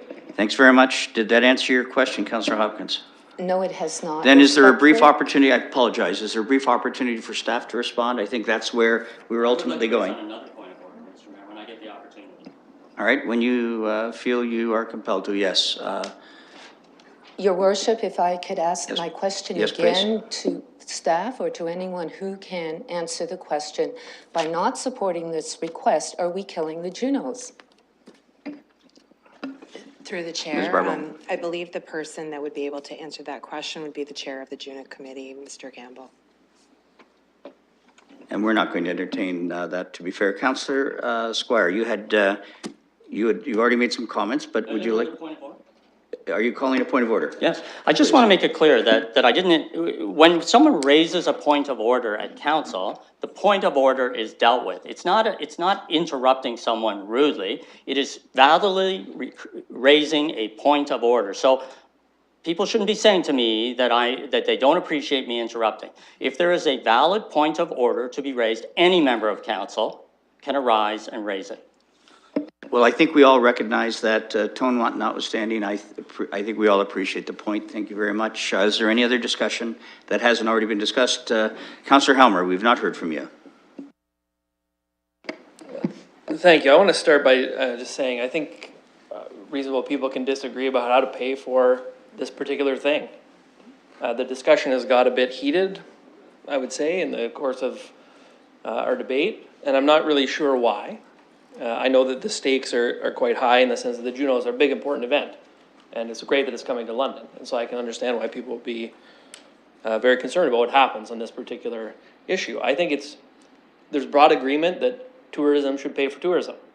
So, whether it's the municipal accommodation tax that's coming out of Tourism London or the municipal accommodation tax that's coming out of the Tourism Infrastructure Reserve Fund, it's not property taxes that are paying for this request, right? It's some kind of funding from the municipal accommodations tax, and I agree with that. And that's one of the reasons why I supported a committee. I listened very carefully to what Councillor Turner was saying about whether this is an appropriate thing to be paying from the Tourism Infrastructure Reserve Fund. I think that was a good argument. I pulled up the bylaw, of course, as he was talking, to take a review of, what exactly does it say it can fund. And having gone back and looked at it, I'm still convinced that it's fine as a source of financing. It may be that it is better for Tourism London to pay for it at their half. And I think that probably would happen. If we didn't fund it, that's probably what would happen. They'd figure it out, they'd get some corporate money somehow last minute. I do not think that 2 days before the deadline that the entire event is riding on this one decision. I think it would make it worse if it didn't happen. And the reason I'm convinced that the Tourism Infrastructure Reserve Fund is appropriate is that Part B of that part of the bylaw says this is for improvements to sustainability or capacity. And that's essentially what it is. It's creating some outdoor capacity for this event, which is capacity constrained, and creating the back of house stuff so it's a better operation. It specifically says in that same part of the bylaw that this is to help bring in more major events. And I think successfully pulling off the Junos in a great way, that's the number one thing that's going to help us bring in more events. So I hear where Councillor Turner is coming from. I think is a very good argument that, perhaps the Tourism London funding should have been the first point, and that maybe that could have all been paid for out of there. But is it appropriate for Tourism Infrastructure Reserve Fund? The way the bylaw is written, I think it is. It's not infrastructure, it's not permanent infrastructure, but that's not the only thing that this bylaw allows us to fund out of this reserve fund. So I'm convinced that it should be out of this fund. I'm glad that it's tourism paying for a big tourism event. I think it's going to be a great event. There seems to be almost unanimous agreement that the Junos are great and that funding it is a good idea. I don't think, a disagreement about how exactly it gets paid for, this particular part of it should get us to this point where we're so heated with each other. I think there's a lot of agreement around the council issue. And I think there's a lot of respect. So having said that, we have a motion on the floor. Second, Councillor Morgan. Yes, just to wrap up, Your Worship. I just want to add two things to the debate. I won't be repetitive. The one is on whether this is allowable. Certainly our staff have vetted it against the tourism bylaw, so it came to committee as a staff recommendation that this is an appropriate source of financing for the request. And I would also just, with my own comments on this, Mr. Chair, just caution council to make a decision on the request before us. I certainly can appreciate the frustration of previous comments that Tourism London may have made to this council, but that is not what is before us tonight. It is a request from a committee to fund something that has detail and specifics to it, and we should make the decision based on that, not what if or what could be funded. So those are my comments, Your Worship. Thank you. We've not heard from Councillor Van Meerberg, and he is asked to make some comments, please. Thank you, Mayor. I just wanted to, I wasn't planning on speaking to this, but since everybody has jumped in, I think I will contribute to the debate. I can recall with the figure skating championships, there was an ask for $650,000 to upgrade the Covent Garden Market Lane, which I voted against on that. And I still think to this day that that was an appropriate vote. Quickly fell into disrepair, and it was a lot of money that the city forked over for that. I think this is a reasonable ask. We're talking about $150,000. We're looking at an overall cost of $400,000 to do the fan zone.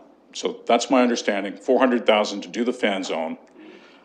I asked the question at committee, was there any corporate funding going into this? The answer was yes.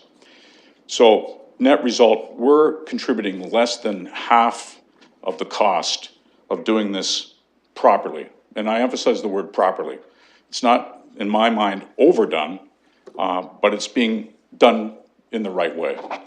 And this is one of the few opportunities that we've had, at least to date, where we can truly be on the national stage.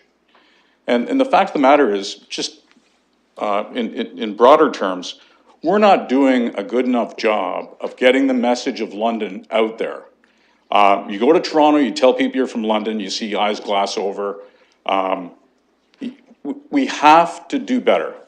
And this is a perfect opportunity to get on that national stage and show what we're all about. And show that we're worthy to visit. And show that this might be a place to call home at some point, or invest and create jobs. So there's all kinds of spin-offs here. And again, we're talking about the 150,000 coming from this fund, which has been pointed out by the mayor, which is predominantly paid for by visitors. So I think all in all, this is the right way to go, and hope you will support it. After much discussion, may I turn your attention to the screen, please?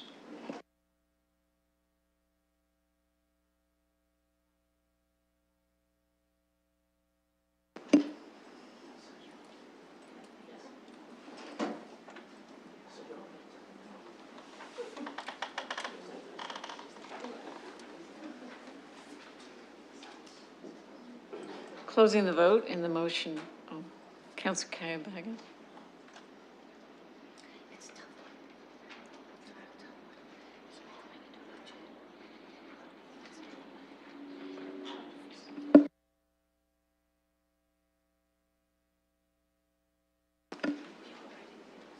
Closing the vote and the motion carries 10-5. Thank you, Your Worship. There's one more item on the Corporate Services Committee agenda. It was item 8, which is a request for items to be referred to the Governance Working Group. I'm happy to put that on the floor. I will say the request is a letter from Councillor Van Holst. The committee was pretty clear about not necessarily debating the content of the letter and what we feel about those items. It was a request whether or not to refer that to the Governance Working Group for consideration, certainly within Council's right to support that or not. But I certainly don't think we need to get into a debate about the merits of the components of it, just whether or not you want Governance Working Group looking into this. The committee had a divided vote on this and recommended that was warranted, but it was 3-2. Any other discussion? Councillor Van Holst, briefly. Okay, well, since this was pulled, I will speak to it then. So, of course, my request was to send a couple of items. I won't ask to split them and vote on them separately, but I certainly hope you will support a discussion at the Governance Working Group. It's probably the best place for that. Realizing that a discussion on an item can't really be stopped. I could simply write up the motions, send them to council, motions that I think 8 or 9 people would support, and even if the committee itself weren't those people that would come to council, we would have to have the discussion anyway. And if it didn't go well, I could come back 12 months later and do that again. However, at governance, we can kind of work together to come up with a motion. So it's really the best thing to do. Had I known it would have been pulled, I would have brought my Halloween Borg costume because resistance is futile in terms of a conversation. It will happen. Let's have it be in a friendly place and with much less. Much less at stake here. So, thank you. So, for clarity, Councillor Van Holst, are you comfortable with A and B together? I believe that'll be fine. Thanks. All right, thank you. Seeing no other discussion, may I turn your attention to the computer, please?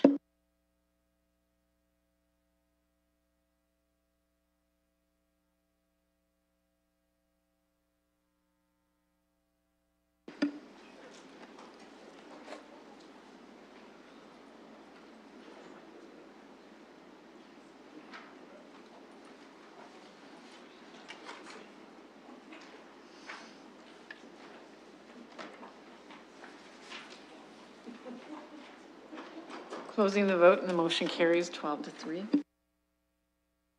Well, thank you, Councillor Morgan.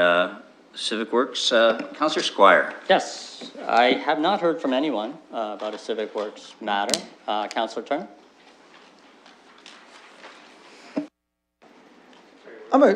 Sorry, point of personal privilege. Are we, before we go on, I might like to have dinner, Your Worship. Are we feeling a little peckish, Councillor? Bear with me a moment, please. I'll just check. To avoid me speaking. Well, no, it's, your timing's impeccable, but bear with me. I'll check the status of the kitchen.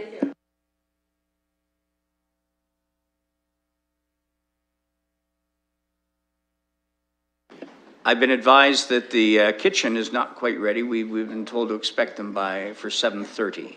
That's when we've been expected to be received. Because we started a bit later. All right, so, Councillor Turner.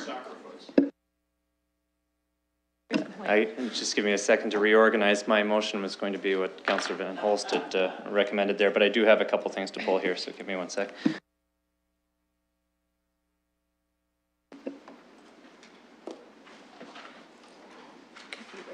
Oh. If I may, Your Worship, if I could request number 7 and 8 to be pulled. Or I guess I just need 8 to be pulled.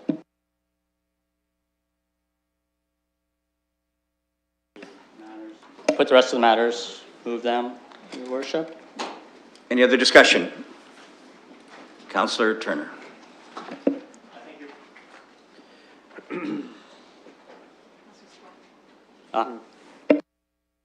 Thank you, Your Worship. Thank you, Chair Squire. Just with respect to number 7 and this moving forward to discussion of the seniors bus tickets discount, I think this is an important discussion to have through the budget deliberations. I know that I've heard from a great number of constituents with concerns about this. I know that, that this may not be the ultimate form that anything takes, and I think it needs to have debate. So I do support the recommendation from the committee to move that forward. Councillor Van Holst. Thank you very much. I was just going to make reference to number 11. I actually asked this be pushed back a month, the delegation, and the reason is the delegates made reference to the recent research by U of T, which was connecting consumption of fluoride with impaired brain development in children. That puts us in the position of maybe being damned if you do and damned if you don't. So I wanted especially our new colleagues to have the opportunity to attend the Safe Water Drinking Act training on January 17th. So that was the reason for that. I also hope people will make themselves knowledgeable about this. It's a complicated topic. I think that might have been almost a too great a request, except I did hire 2 journalists and a biologist to gather all the pro and con arguments for this debate, put them side by side. So that's available to people at decisionduediligence.com. Thank you. Thank you. If I could remind Councillor that we've actually taken point number 8 on autonomous vehicles and taken that from the discussion. So, Councillor Turner, did you have one other piece to this? Please. Sorry, Your Worship. With respect to number 11 or 5.3 with the delegation request, I'm sorry I missed that one in my conflicts. I'll declare a conflict at this point, so that does need to be separated out if I may. Thank you. That's noted. Any other discussion? Councillor Helmer? On item number 7, 4.2, I'm sure it came up in the committee meeting. I wasn't able to attend, unfortunately, but at the Transit Commission, we're also looking at the overall fare strategy. Councillor Squire is certainly familiar with that. And one of the items that came up was reinstating some kind of discount for seniors. And in our most recent Transit Commission meeting, there was some discussion about whether we could use the provincial photo card as a way of avoiding all the extra administration that comes from having a whole other administrative system, recognizing that people, you know, they age out of driving or they don't have a driver's license for a variety of different reasons, and perhaps we can use that system which already exists and is paid for by the province as a way of identifying people who would be eligible for discounts. Some people might age out of driving at 67, some might be 81, and rather than setting an age limit that was prescribed by us as the cutoff for when you get a discount or don't. So just let you know that that discussion is happening at the Transit Commission as well, and the consultants will be reporting back sometime in the future. Seeing that there is a motion on the floor that excludes items 8 and 11. I believe that's correct, Chairman Squire? I'm moving the items other than 8 and 11. Yes, you are. Then I'll turn your attention to the screen, please.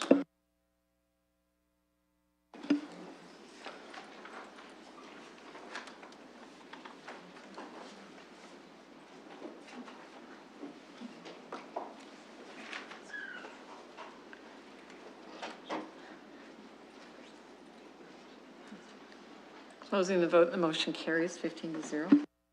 Councillor Squire?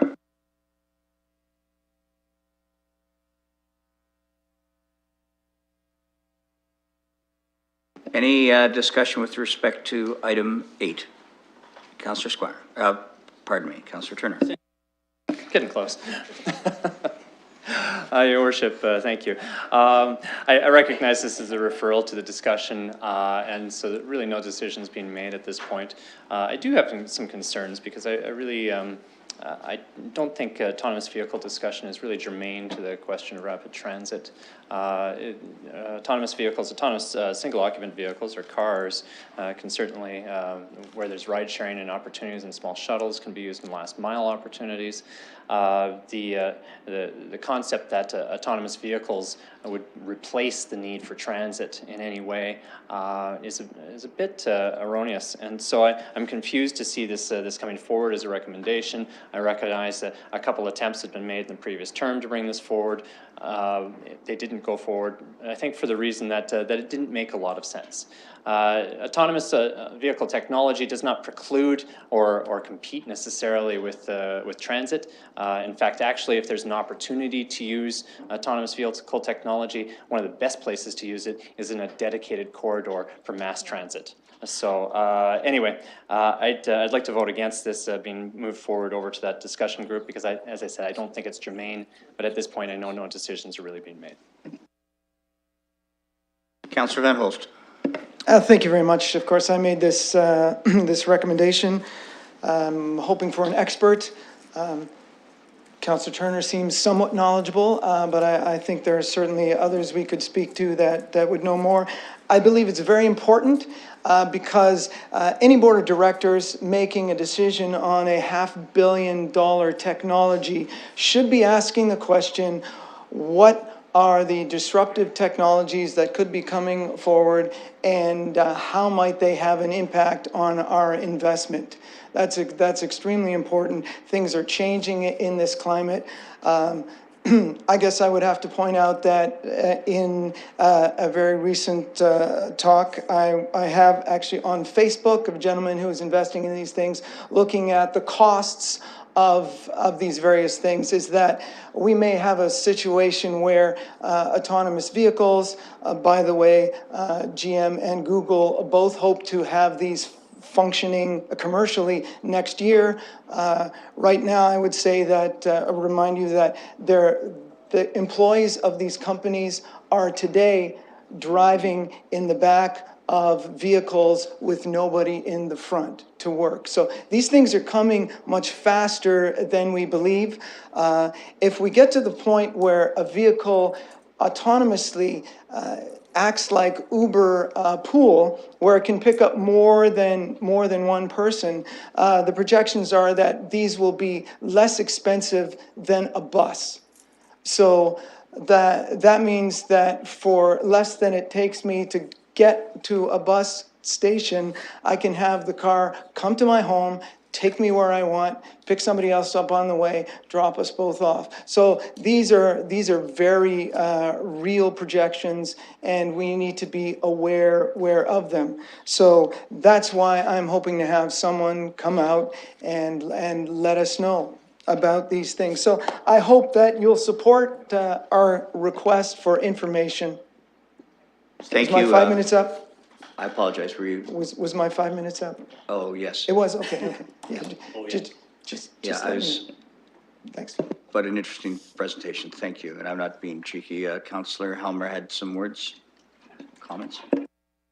I would encourage colleagues to support this idea. I had the opportunity to go to the CUDA New Mobility Symposium in June. The CUDA is the Canadian Urban Transit Association, and they have keen interest in what's going on with autonomous vehicles and other kinds of ways of getting around. And this whole symposium, which was out in Vancouver, was focused on what is going on in terms of new technologies and mobility as a service, the direction that things are going in.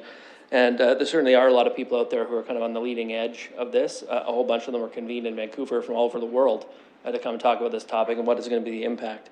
And I think people have different ideas about where it's going, but it certainly is a very hot topic and something that is being discussed. It's something that's been up on the public information boards for rapid transit as something that people are constantly asking about it. They say, well, what about autonomous vehicles? What will it mean? And I think the actual implications are not quite as clear cut as some folks think. I think sometimes people forget that some of the first vehicles to be automated are transit vehicles. And so we've got subway systems and light rail systems, for example, that don't have any drivers. And they're in operation right now, and they have been in operation for a long time. And it may be that the first vehicles that get automated and are on the roads and are running and carrying a lot of people are transit vehicles. That has impacts. What is the cost of transit? A lot of the cost of transit is having an operator. Right? What does that mean for jobs? And so I think this is an important discussion. I'm not sure that it necessarily has to be at the Rapid Transit Implementation Working Group. It could just as well be at the Civic Works Committee.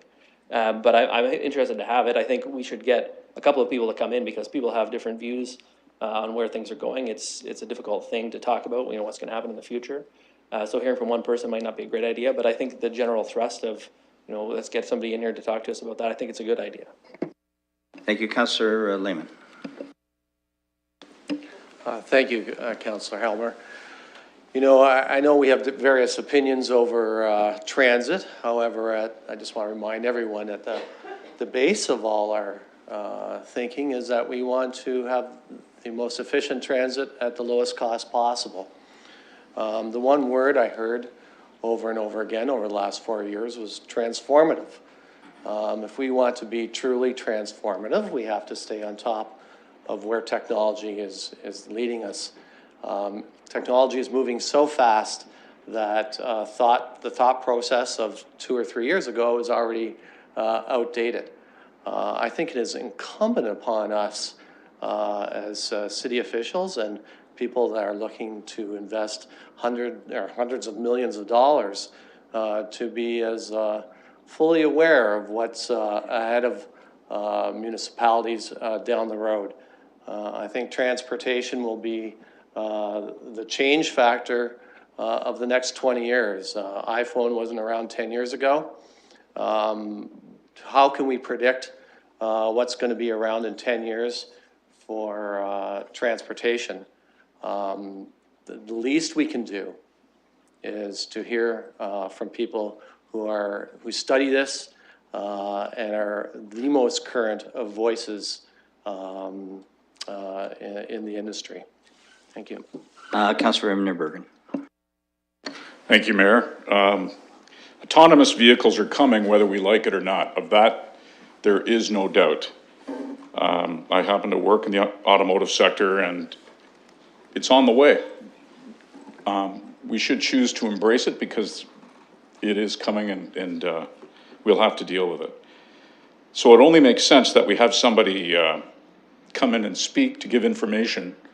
Information is power, and in this case, it's certainly warranted. To wrap up, Chair Squire. Yeah, just to clarify, perhaps be helpful, what we were talking about, it was just a discussion and not an advocacy piece, not someone coming saying you must do this or you must do that. It was seeking information. So I know there's been a bit of debate tonight, one side or the other. That's not what happened at committee, and we sort of cut that off because the idea was that staff would try to find someone with knowledge in the area, unbiased, not to convince anybody of anything, and just come to us with information. May I turn your attention to the screen, please?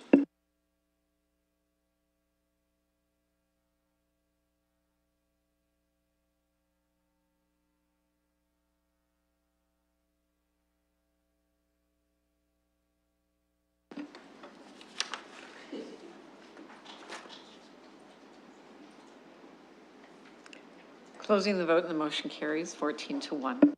And I believe Councillor Turner has a conflict on number 11. And as we do that, I might mention that we've got good news from the kitchen, Councillor Van Holst, and the only thing separating us and a wee peckish bite would be the length of time Chair Squire takes. Up to you, sir.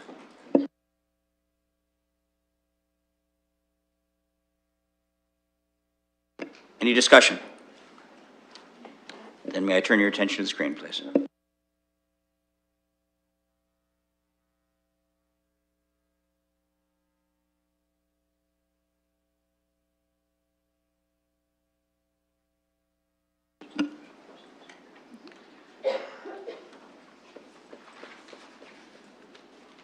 Closing the vote, the motion carries, 14 with 1 recused.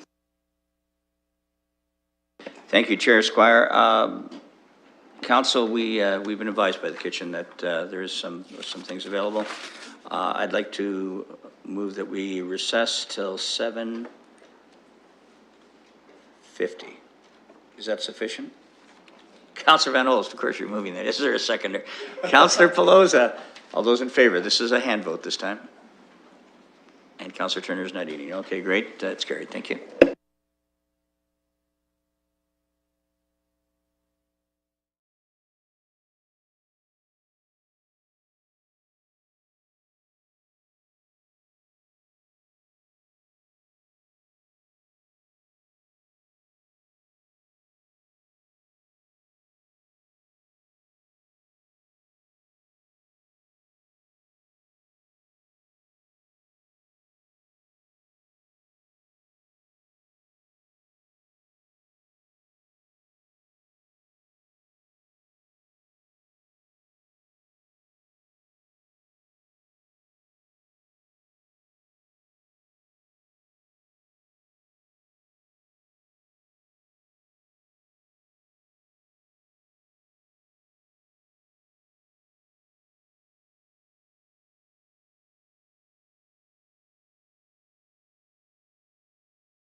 Thank you. Council's now resuming. I'd like to now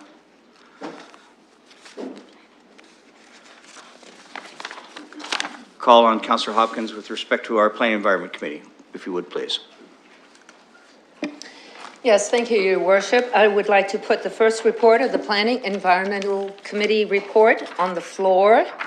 I have not, I've heard from pulling number 11 and number 17, and I have not heard from anyone else wanting to pull or make a comment.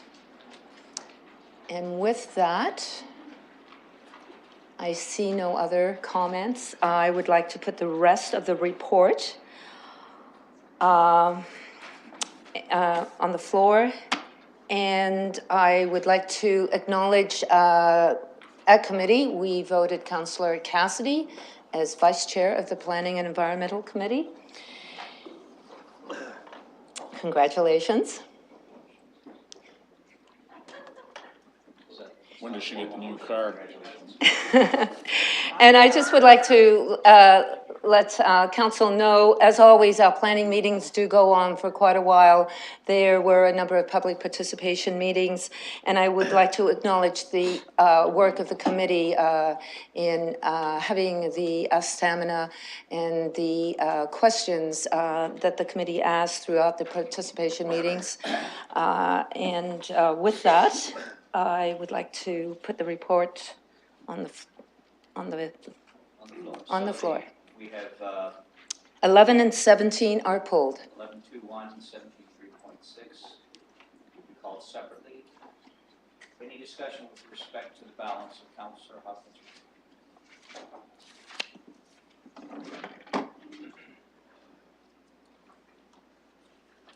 See none. No other questions or discussion for the with the exception of those two that have been for separate vote. Then I will turn your attention to the screen, please.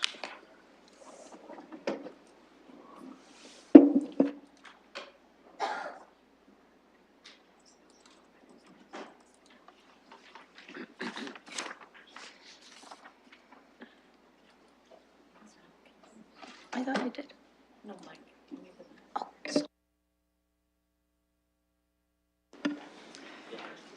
Closing the vote and the motion carries 15-0.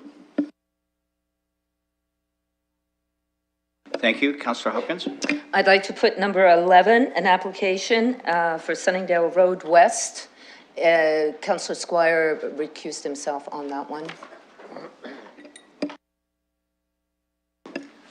Any discussion? Then I'll turn your attention to the screen, please.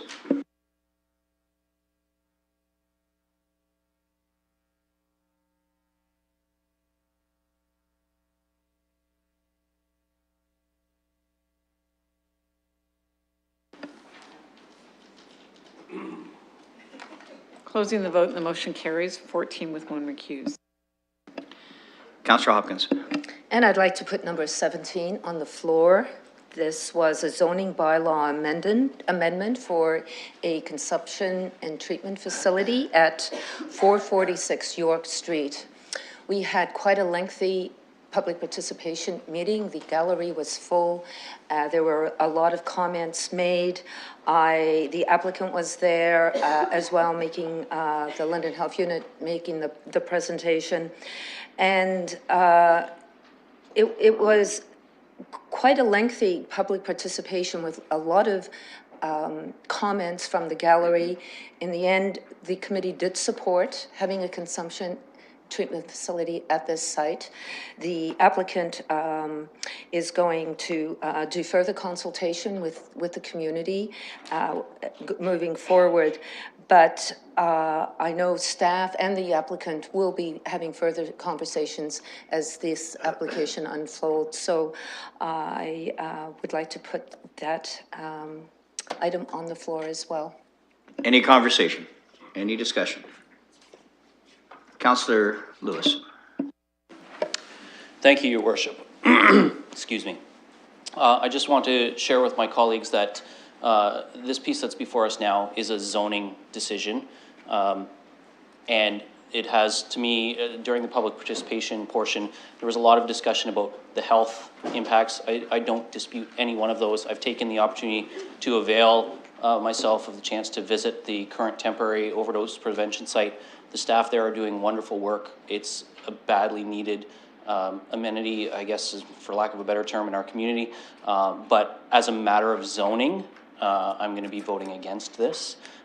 Just because I think that there's a location issue. It's not about the site itself, and I think that the other site proposed at Simcoe Street is an excellent site, but I'm basing this decision on zoning, not on the value of an overdose site, which is unquestionable. We do need one. I'm just not convinced this is the location. Thank you. Any other discussion? Councillor Van Holst. I had a question through you, Your Worship, to staff. One of the issues that came up, or a question that I received, was that why we weren't first going ahead with the Simcoe site, and somebody was suggesting that it might be because we can't have the present temporary site happening at the same time. They're too close proximity. Is there somebody who can answer that question for our resident? Staff, Mr. Fleming. Mr. Fleming? Thank you, Your Worship. That's a matter that we wouldn't address through a zoning amendment application such as this.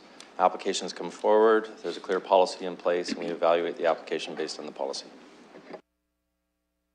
And if I may, Your Worship, just to the councillor, this is an application for York Street. This has got nothing to do with the Simcoe site.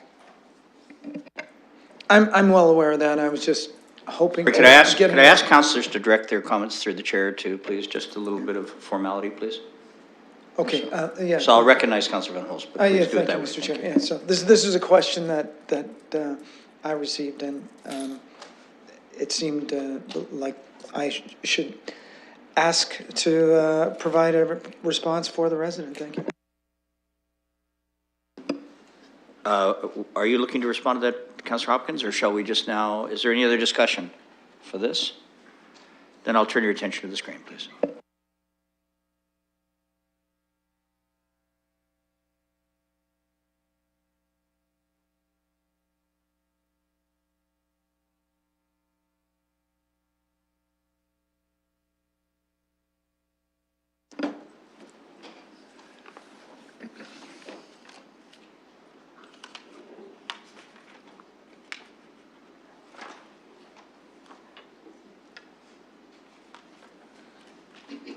Councillor Van Meerbergen?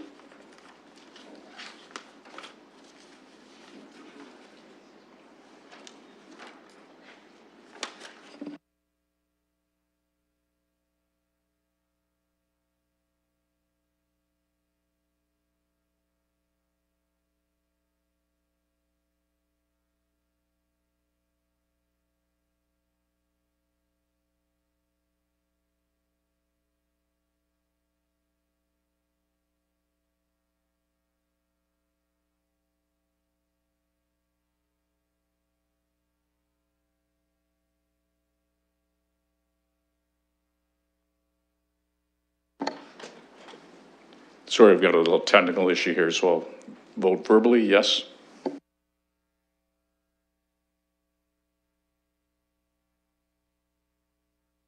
And the motion carries 12-2 with one recuse. And with that, Your Worship, I'll return it back to you. Thank you very much. I'd like to apologize to Councillor Van Holst that I realized that dining would make a chair's committee report that much briefer. I would have accepted your recommendation about 45 minutes before, just for the record. I just want you to know. Thank you, Councillor Hopkins.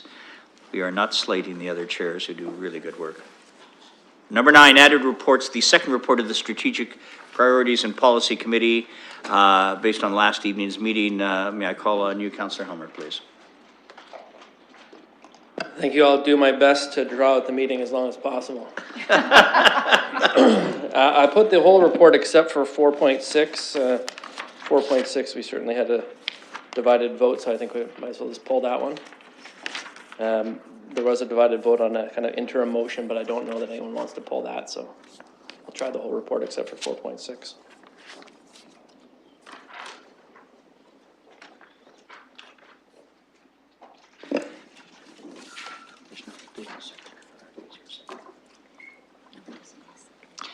So we have a motion on the floor to accept, Councillor Helmer, are we going to be adding comment to that with that one exemption? Any other questions or discussion from council? Seeing none, I'll take your attention to the chair, to the screen, please.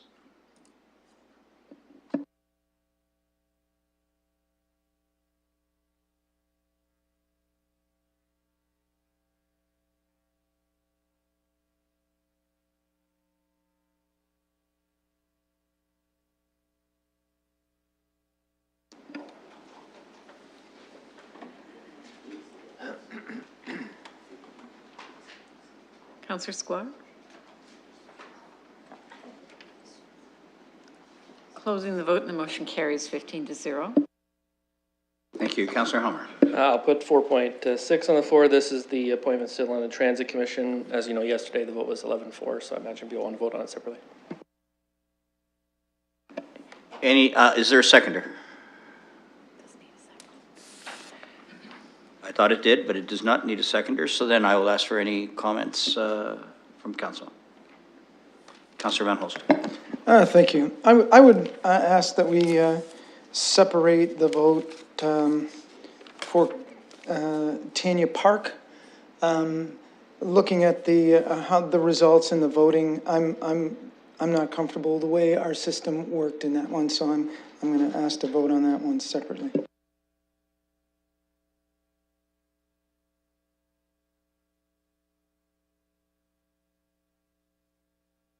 Then we'll proceed accordingly on the first question. Any questions? Then I'll turn your attention to the screen, please.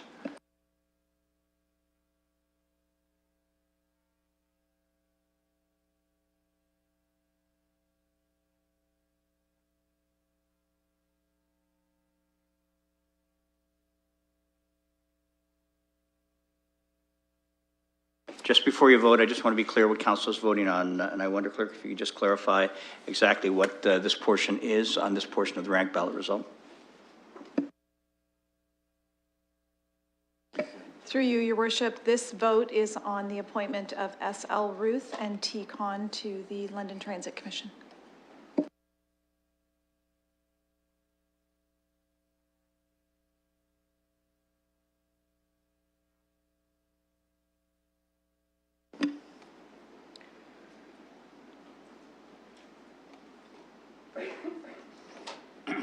Closing the vote, the motion carries 13-2. Thank you, and I'll turn your attention to the second portion of that, please. Any comments or questions? Seeing none, then I'll... Yes, Councillor Van Holst. Yes, thank you. So, again, the reason I was not comfortable with this vote is that our system, when we looked at the points, Jonathan Fife Miller had a greater support at the beginning, and had we used the a proper system where the votes were incremented down, that individual would actually have won this vote. I think it'd be better if that was the person who was chosen. I know this issue has been discussed at length, but I would invite if there's any other final comments with regard to this portion. Seeing none, I'll call the question, please.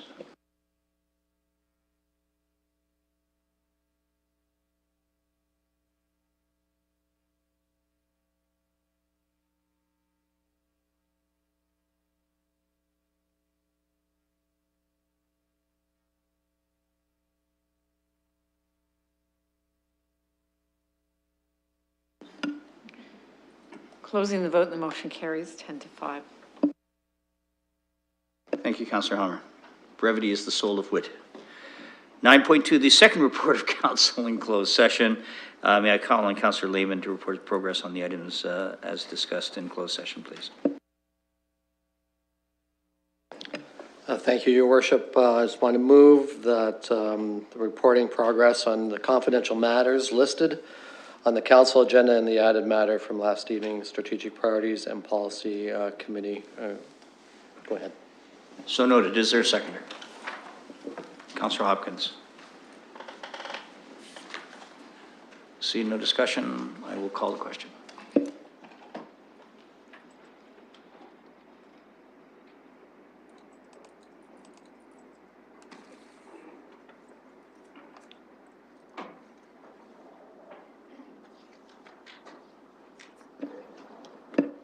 Closing the vote. The motion carries 15 to 0.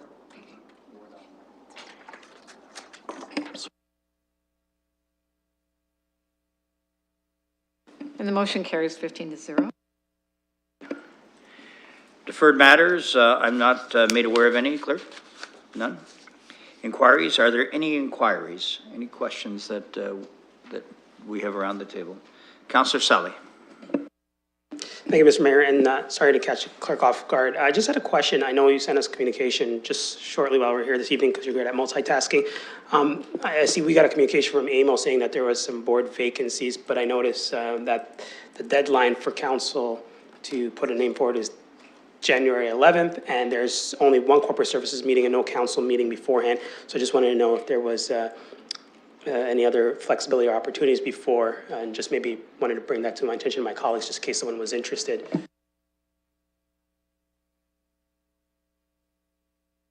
Councillor Hopkins? Yes, I sit on the AMO board for the Large Urban Caucus on behalf of the City of London, and I know there are a number of caucuses because of the election that are missing vacancies, but I don't think we can have more than one representative from each municipality. It's gone out to all municipalities in Ontario to have those positions filled. I could be wrong, but that's from what I understand. Councillor Sally? Sorry, can I just get the clerk to confirm if that's accurate? I just want to make sure, because the way I read the email. Clerk? Through you, Mr. Mayor, we just received this. I haven't had a chance to review it. It's not really clear where the vacancies are based on the communication sent. So, what Councillor Hopkins has more direct knowledge than I do. Still, clerk, I'd ask you though, just to satisfy council, if you would just get clarity around the communication we've received and share that with council members, we'd appreciate it. No, not now. No. Not right this second. No. But this week would be appreciated. Thank you. Councillor Hopkins. Yes, if I can give further clarification, I haven't seen this letter, and then just pulling it up and looking and reading at it. So, for instance, the City of London belongs to the Large Urban Caucus. There are 7 board members. 2 positions are vacant, but they have to go. You can only have 1 representative from 1 municipality sitting on that caucus. Councillor Helmer. Just if it'll put everyone's mind at ease, the deadline for putting forward a request, expression of interest is the 11th of January. That doesn't require a council resolution. So individuals interested can just tell AMO that they're interested. And if they are shortlisted by AMO, then they would have to get a council resolution. So that's explained in the attachment that's in the email. I just had to go through it to find this information. Obviously, it's kind of last minute, but there's not a deadline where you have to have a council resolution in by the 11th of January, which buys us some time if there is an opportunity for someone. I appreciate the opportunity in directing the clerk. It's to see what it is that we might be able to participate in that is consistent with AMO's regulations. Were there other comments? Councillor Turner. Thank you, Your Worship. Sorry, we don't normally have a discussion on inquiries, but further in that step there, it actually says it should be noted that no member municipality may be represented on the AMO board by more than 1 director, either a municipal elected official or a municipal employee. So Councillor Hopkins is correct. Thank you. Any other inquiries? Emergent motions? I'm not aware. Clerk? So I'll turn your attention to 13, the bylaws. And so you know, we are required for each of the sets of bylaws to have 3 readings. That'll be familiar to all of us. So the first reading, I will ask for a mover and a seconder for the introduction and first reading of bills number 4 through 32. Councillor Sally, is there a seconder? Councillor Hillier. Any comments or questions? Clerk? Your worship, I just bring to everyone's attention that bill number 10 was amended that by Councillor Cassidy's amendment. So it would be bill 10 as amended. So for the record, that would be bill 10, excuse me, bill 10 as amended. I don't believe that requires to remove that from those series of readings from bills of 4 through 32. Any other discussion?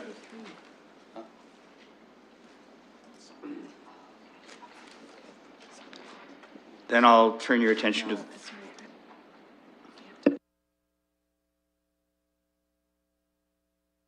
Councillor Squire. I have a conflict on bill number 14, so if that could be called separately. That's noted.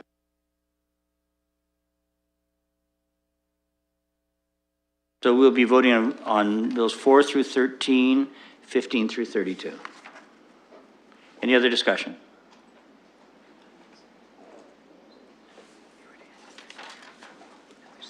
I'll turn your attention to the screen, please.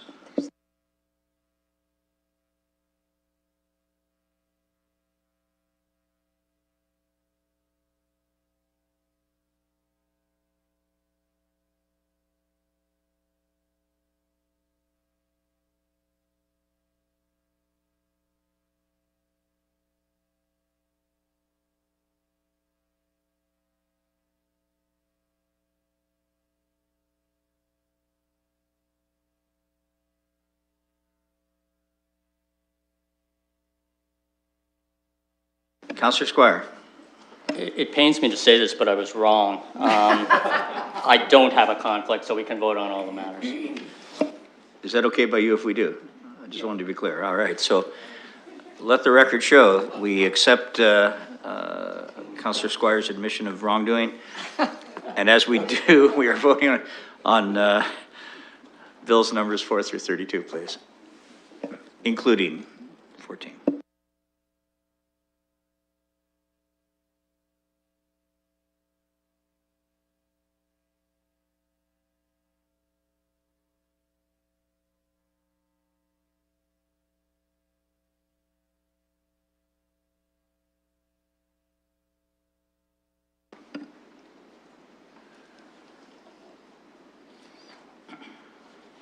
Closing the vote, the motion carries 15-0.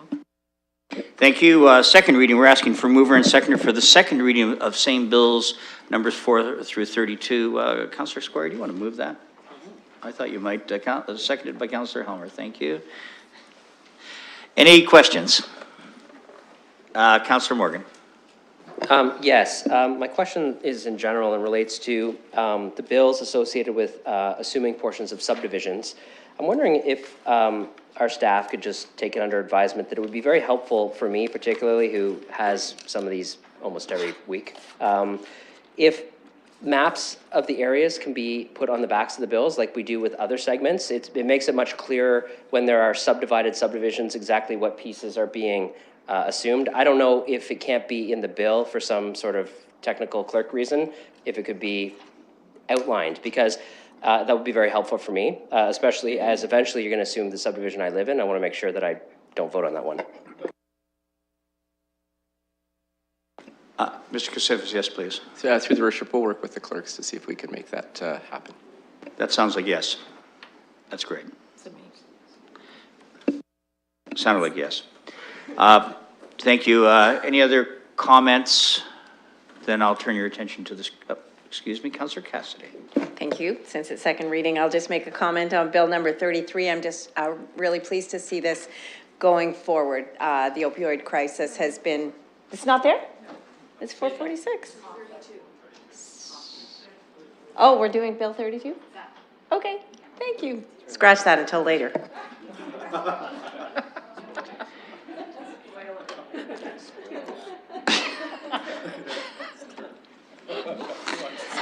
I'll turn your attention to the screen, please.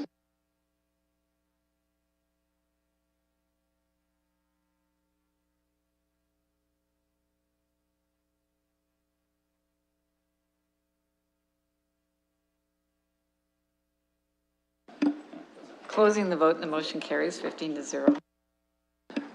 This is third reading now for bills 4 through 32. I'd look for a motion. Councillor Van Meerbergen, seconded by Councillor Lewis. Any discussion? Then I'll turn your attention to the screen, please.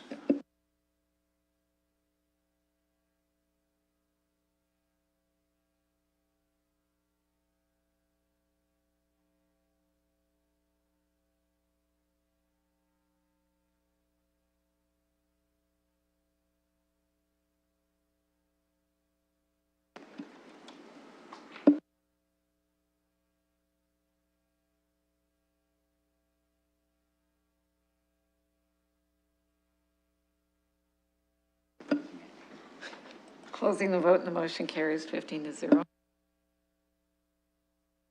Thank you. Now we go to bill number 33. I'll look for a mover and seconder, please. Moved by Councillor Cassidy, seconded by Councillor Lehman. Any comments or discussion? Oh, we don't do that in first reading. We call the vote. I knew that. Attention to the screen, please.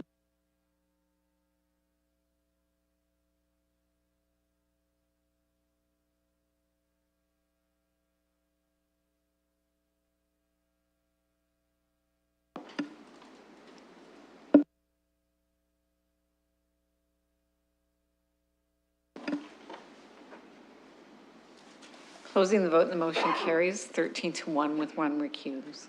Thank you. Second reading of the same bill number 33. I'll ask for a mover, please. Councillor Van Meerbergen, seconded Councillor Hopkins. Now any discussion? Councillor Cassidy. Thank you, Mr. Mayor. Just want to say again that I'm very pleased to see this moving forward. It's been a horrible crisis across the country, and it's been particularly bad here in London. We are a medium-sized city with a big city drug problem. That's something that the medical officer of health has said a few times in the past. And so this is the first step in the 4-pillar approach to dealing with this problem. Thanks. Councillor Lewis. Thank you, Your Worship, and through you to my colleagues, I want to let you know that democracy has had its day, and I certainly support the fact that you all want to see this move forward. So in this case, I will be joining you in voting for this because it is good for the public health of the community. Councillor Hopkins. Thank you, Your Worship, and I just would like to make a couple comments because there is such a need in our community to have a consumption facility treatment center. And I know how disappointing it can be when we have these discussions and where we put them. And it's something that is really, really important to have those conversations. And I want to thank staff for the work that you did, having the open houses and the conversations with the community. And I want to thank the community, too, for their concerns and how we listen to one another and how we are part of this process. I think this showed that we can have these dialogues and express concerns, supportive or not, but knowing that there is such a need in this community, and we do have to do something about that. So thank you to everyone for being part of this process. Any other comments? Then we'll call the question. Your attention to the screen, please.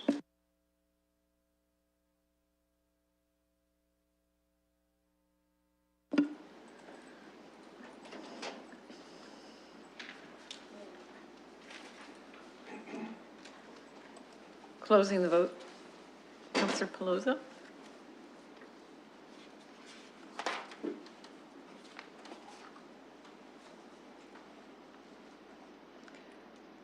Closing the vote, and the motion carries 13-1 with 1 recuse.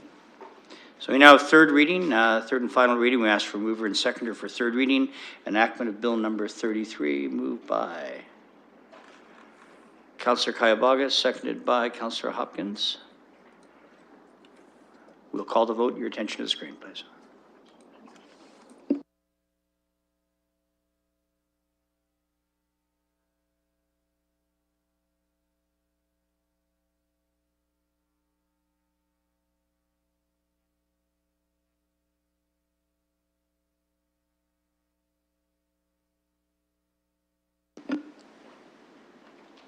Closing the vote, and the motion carries 13-1 with 1 recused.